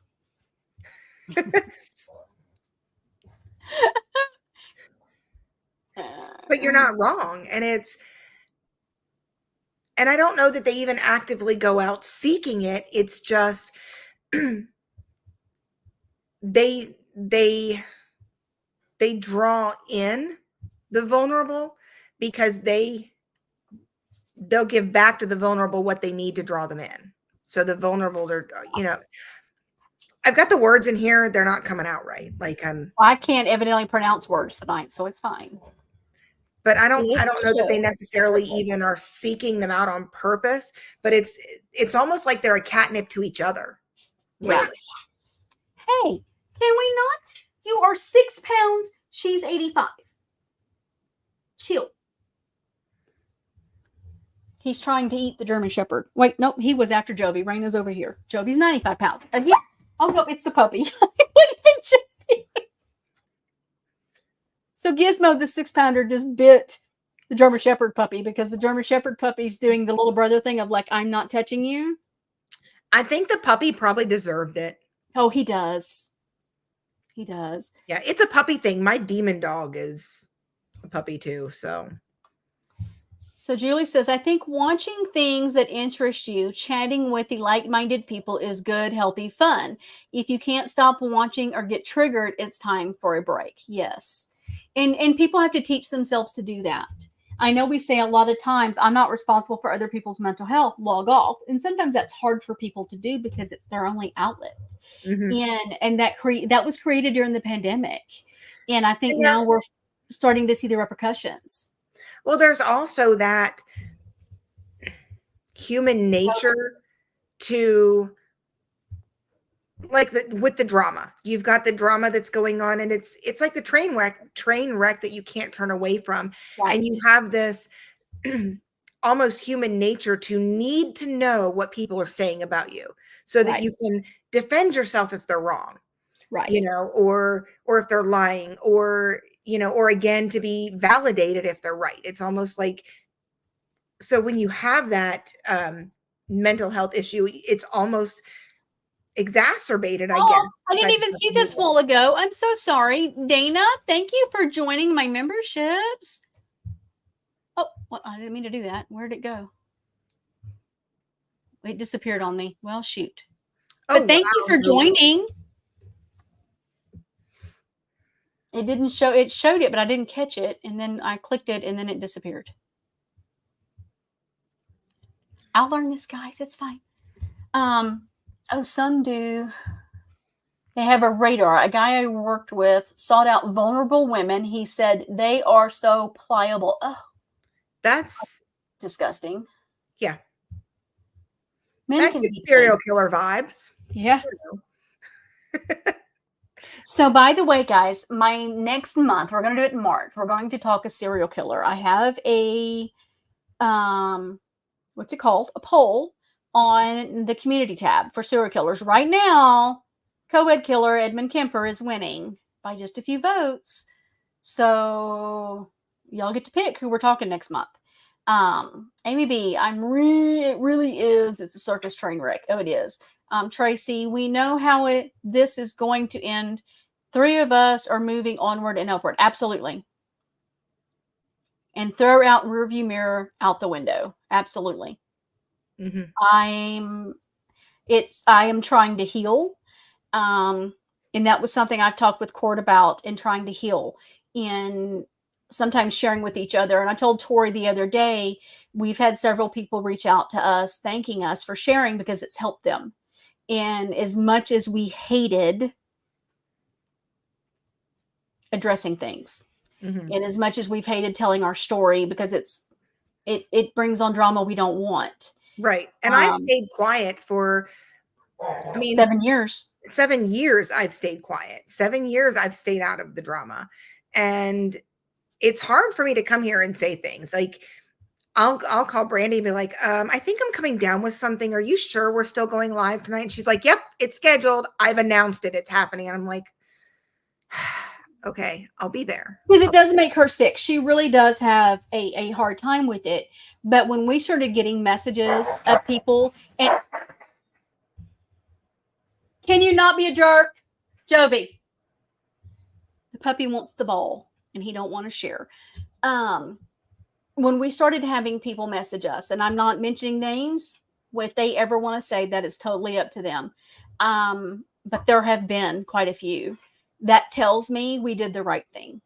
Right. And all the torment I'm going through right now, because right now the focus is on me, that's fine. It's as hard as it is, and it's giving me, I'm having a really hard time dealing. It's okay, because I know better things are ahead. Because I'm Right. not going to stay focused. I am not focused on things that happened 5 years ago because they don't fucking matter. In the end, hey, he's like 3 feet away. Chill, Mr. Attitude. It sucks to have to keep defending yourself, and it sucks to have to keep bringing things up. And I've done all I cannot keep sharing anymore to prove anything because I've shared it all. Right. And at this point, people can just come ask. They can go watch what's out there, and they can come ask me, and I will answer. And then people that are walking away who come to me and say, "Is this really what happened?" Yeah, it is. And I'm here for you. I've told several of them, "Look, I get it. I'm here for you." There have been people that have talked really shitty about me, and I'm still there for them. There's one right now that was there when we were there that hated me with a passion, Mm-hmm. who Yep. spoke out against me when we were team members, who came Repeatedly. at me hard, who now I talk to often, who says, "I am so sorry. Mm-hmm. I see it. And I actually love you. You are not anything I ever thought you were." And we're starting a healing process in that friendship. Right.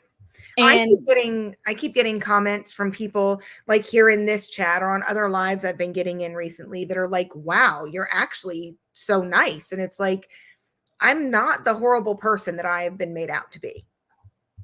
I can be. I admit that though, guys. I will tell people quick, I can be a bitch. I don't hide that. And I've gone to Tori, and when there's been things that bother me, I'm like, "Look, I'm not trying to sound like a bitch right now because I know that's how I come across." But I do warn people a lot of times because I can be very direct, and I don't have a filter. So I have to remember not, because Tori has a personality where she doesn't like conflict. So she deals with things a lot differently. And I am a bull in a china closet. Let's just it all out there and deal with it. And I have had to teach myself that not everybody can handle that. And so I do come across as a bitch. I'm not offended by being called a bitch. I'm just not offended by being, and I love being called the diva. That just cracks me up. And I love being called that because, whatever. That's why my wine show is called Redneck Wine Diva. Because I like being called the diva because it is what it is. But I liked what Amy said here. Just remember that healing is not linear. It's like a spiral. Sometimes things cycle around, but it's all introspective. You see it coming, and you do better each time it goes around till it's gone. That's And really I love good. that. I love that. I love that. Thank you.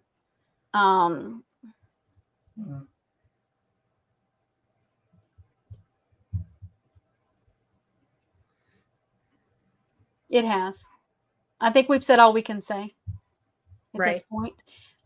Julie says we can only be ourselves. You may have noticed I'm dyslexic, but my view is screw it. I'm still gonna hit the keys. Keep going. You have turned a corner. Yep. I believe that. Thank you. The wine cup diva. Oh. Did we go there? We did. We did. I'm the wine cup diva. So we are going to work on some more things because I have this other psych person who has dealt with kid cults. She wants to come talk. We're going to look into the Bite that we have. We have the Bite Institute, and I'm going to do some more research. I'm going to talk to my friend and get more from her on the psychological evolution and testing levels of consciousness. And I'm going to do my own research more on that as well. Okay. So we'll bring some more of these back because I think this is a conversation people need to be having. in that Southern country tone. And it's just there. This hick voice does not go anywhere, y'all. And I can't hide it. I couldn't do voice work because it's always going to sound like a hick. I'd have to go to voice lessons at this point. I don't know that they would work. She sent voice messages and her phone is like, I don't know what you said. I'm gonna make up words. Yeah, And I'm Siri like, does "What did you not just like, say?" Siri doesn't like hick. Let's just No. at all. I've messed Look, up my key. Siri is trying to What did talk that to me. say? Shut up, Siri. Siri's trying to talk because I said Siri. But let's have some more of these conversations. I think this is an important topic. I think with way social media is going, all platforms, not just what we've dealt with, but all platforms, I see it a lot. And I see it with other content creators, not just the one that we've had dealings with. And I think this is important. I think it's important conversation. And I think it's important as the subs watching those content creators, even if it's somebody you love, it's a creator that you truly adore, have that talk with them to think about what they're doing, to look at things differently, because maybe they don't realize that's what they're doing. Maybe they just need the wake-up call. It's up to us to change it.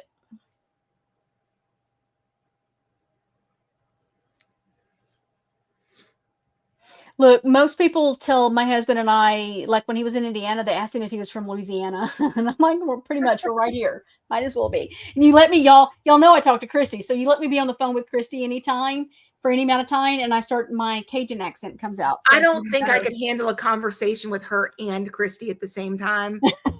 I think I would be like, oh my gosh. What are y'all saying? Because I think together they would slip into their accent. And I would be like so lost because I have lived all over the country. So sometimes depending on the things that I'm saying and how I guess it's a mental triggering thing, because depending on how it relates to my life and what point in my life that was, I slip into that accent, if that makes sense. Like I lived in Minnesota for a while. And every now and then when I'm talking about something like that, I'll slip into that accent. I graduated from high school. I can't say Minnesota without saying Minnesota. Minnesota, don't you know? And so I don't really feel like I have an accent from anywhere. Or Boston. I can't say Boston without Boston. And Harvard Yard. So hey, Julie, absolutely. Ed Kemper, he's like this big teddy bear, but then you realize he cut his mom's head off and did vulgar things with his, you know what? It's like, but then you're like, oh, he's just such a big teddy bear.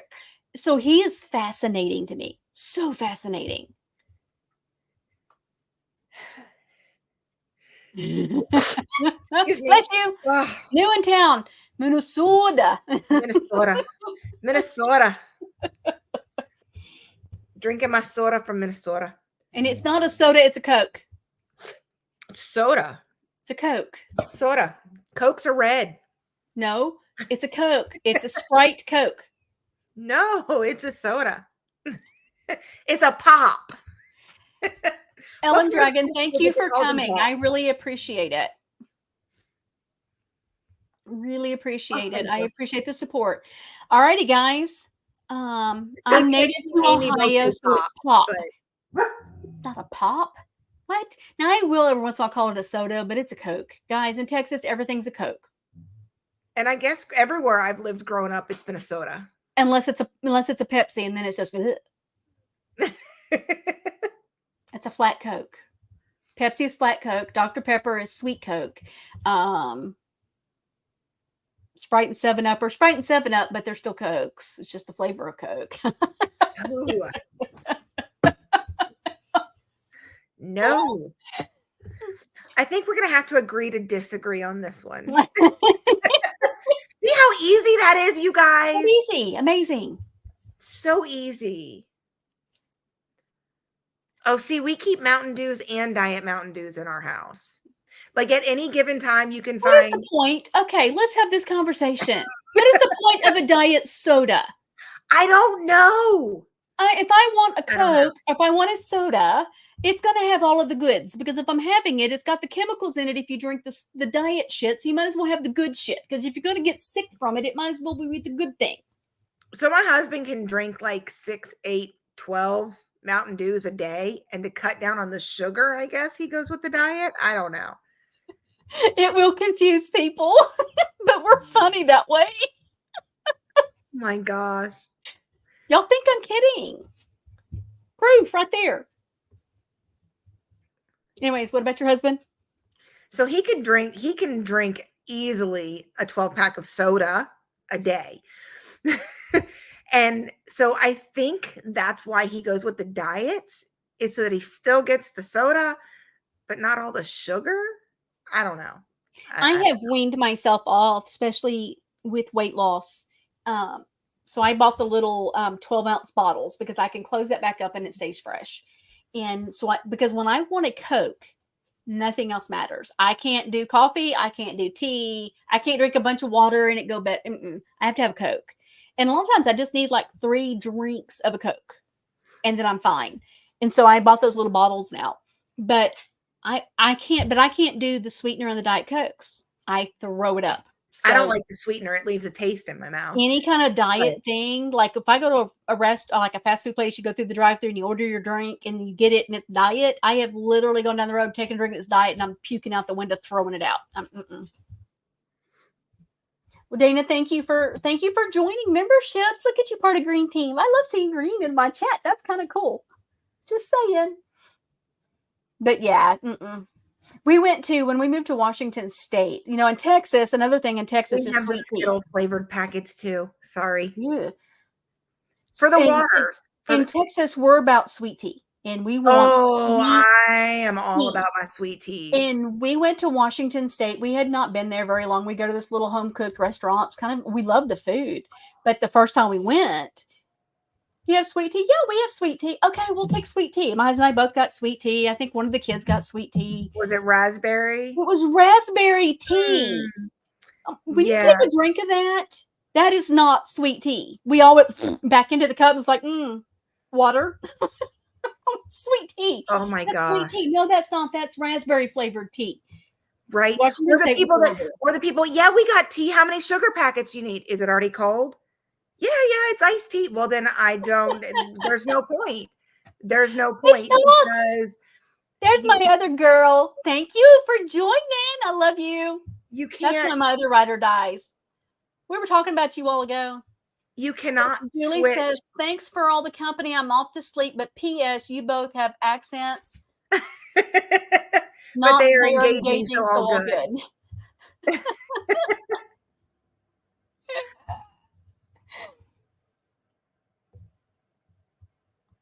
You told on yourself. So I've lived here in Kentucky. So if I have an accent, it's probably more of like a Kentucky accent at this point. But I've lived here. Let's see, my kid is 15, so 13 years, I guess, 13 and a half years that I've lived here. But before that, I was in Georgia, and before that, I was in Virginia, and before that, I was in Kansas, and before that, I was in Hawaii, and before that, so I've been all over. So it's soda to me. It's when it was so funny when we were in Washington State. We had a ranch that we spent a lot of time at. That's where we kept our horses. And we're having this conversation with everybody one time, and this guy stops and he says, "You're not from here, are you?" And I rolled my eyes. I literally did the big eye roll. And I said, "What was the first clue, the manners or the accent?" And he laughed and he said both, because we said, "Please, sir and ma'am," kind of thing. Thank you. And then my accent, and he was like, and he said, "Can you say this again?" And I would say things, and I'm like, "Would you stop?" They just wanted me to talk so they could hear me say funny shit, because you got Washington State in this little hick voice. And but they were so confused because in Texas, we do things because we want to for people to be nice. It's just Texas hospitality is a real thing.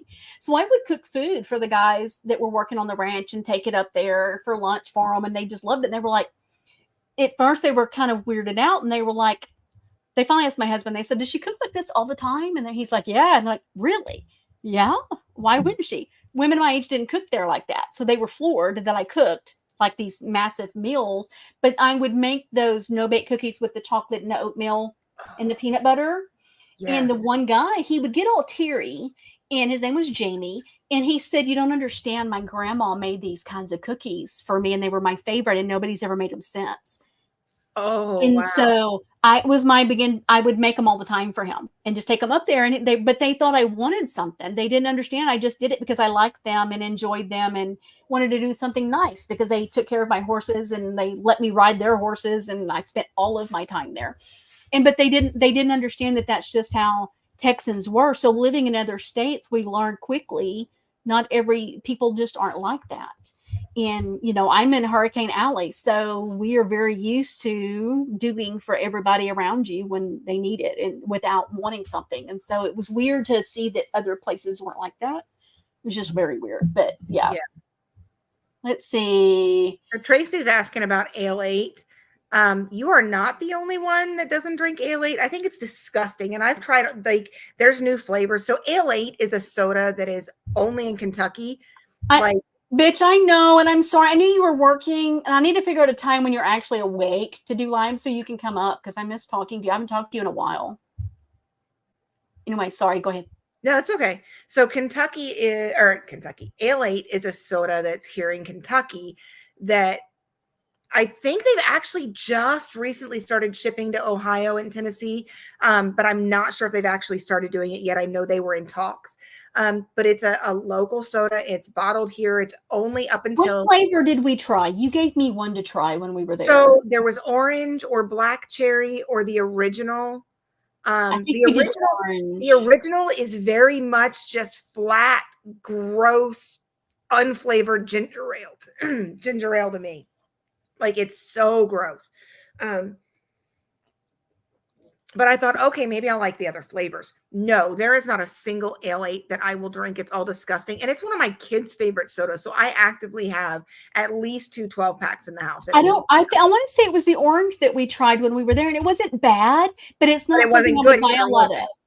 No, but it wasn't good either, was it? Right. It's not something I would just buy because it's like, oh, I like these. I mean, it's if somebody gives me one, I would drink it if I was thirsty kind of thing. I'm not going to like the whole time. It's just not something I'm going to go out buy and have in my refrigerator.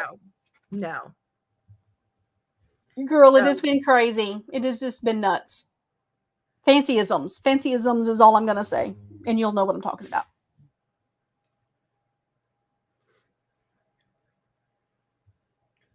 Well, I guess we have gone in all kinds of little tangents with our little cult talk, but we're definitely going to do the other one. We're going to do the bite. We're going to look into that. That may be a whole live on its own. And then I have this other person who studies child cult behavior. I think that's important. Have them on and collab. I occasionally like ginger ale. Thing, not as.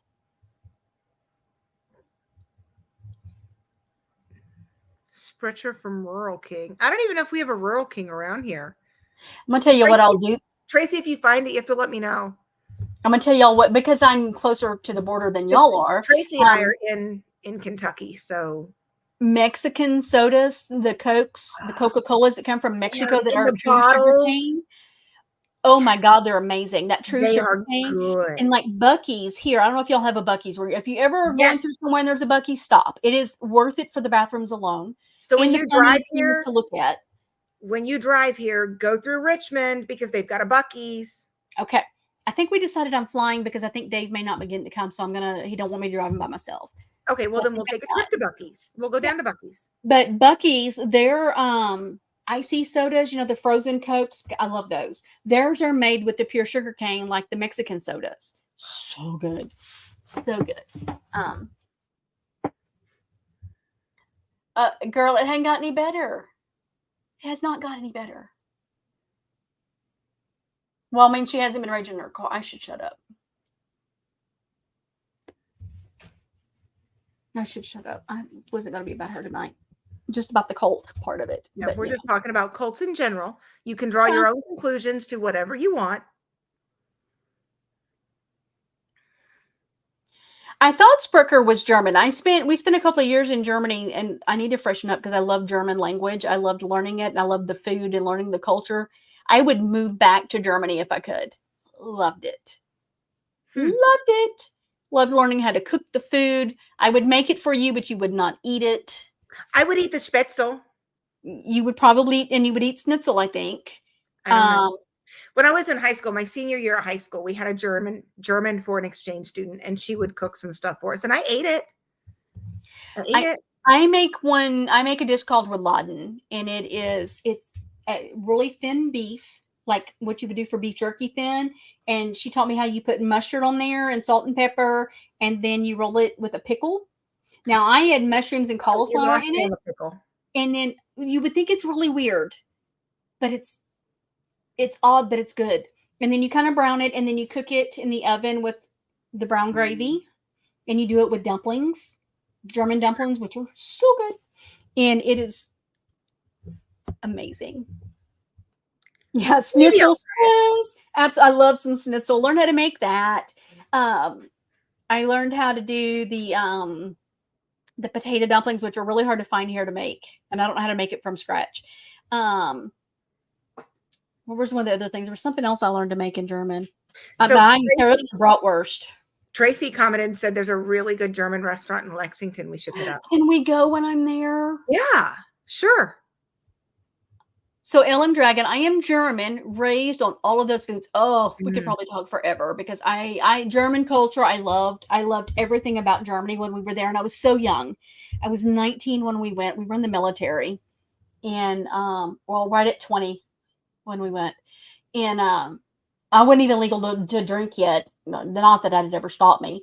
But I was there. And so when I turned 21, I was already buying alcohol. So we had to come home for a funeral. And I made them stop at the gas station so I could buy beer. I don't drink beer. I'm like, let me stop and get the guy's beer. And the guy didn't even ID me. And I was so mad. I'm like, you're not even going to ID me? And he's like, you want to be ID'd? I'm like, yeah, I've been in Germany for the last 2 years. Nobody's ID'd me. And he was like, can I see your ID? And I'm like, it don't work now. What are you taking my money?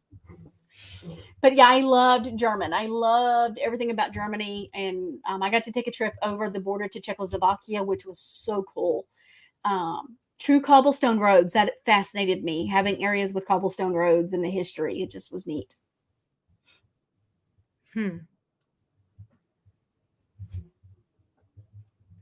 But yeah, we're going to have to go do German food. So, all right, guys. Well, let's hop off and let everybody get to their night. Thank y'all for joining. Thank you for those of y'all that got memberships. I appreciate you. We're going to do special member content. I just have to figure out what y'all want. And that's for y'all special. I'm ready to grow this and do some things and move away from the past and move forward and be here for those leaving those situations. And rise above and be better. And grow. Never, ever, ever stop growing and learning, no matter how old you are. I agree. And I will do my research and learn more. Yeah, we have the other two we're going to do. We're going to bring up this bite one that somebody told us about, and then we've got the other lady going to come back and talk about kid cults. Absolutely, let's do this. So, all righty. Well, y'all have a great night, and all of those things. What day is it? It's Thursday? It's Thursday. Mm-hmm. Yeah. So it's almost the weekend. Dave's coming home tomorrow for the weekend. We've got to go get his work truck. They have it done for now. And so I've got cup orders to make because, my shitty cup business doesn't do anything. But I had 40. God, thank God it wasn't 40. I'd be crying. 4 cups ordered that I need to get done for this next week. So, and we have content to upload. So I got lots to do. But y'all have a great weekend. Be safe. Enjoy yourselves. Get out and enjoy some fresh air. Enjoy your family. Enjoy your friends. Do something special. Pay it forward. Right. Pay it forward. Be the reason somebody smiles. So, all righty. We will see you guys next time. All right.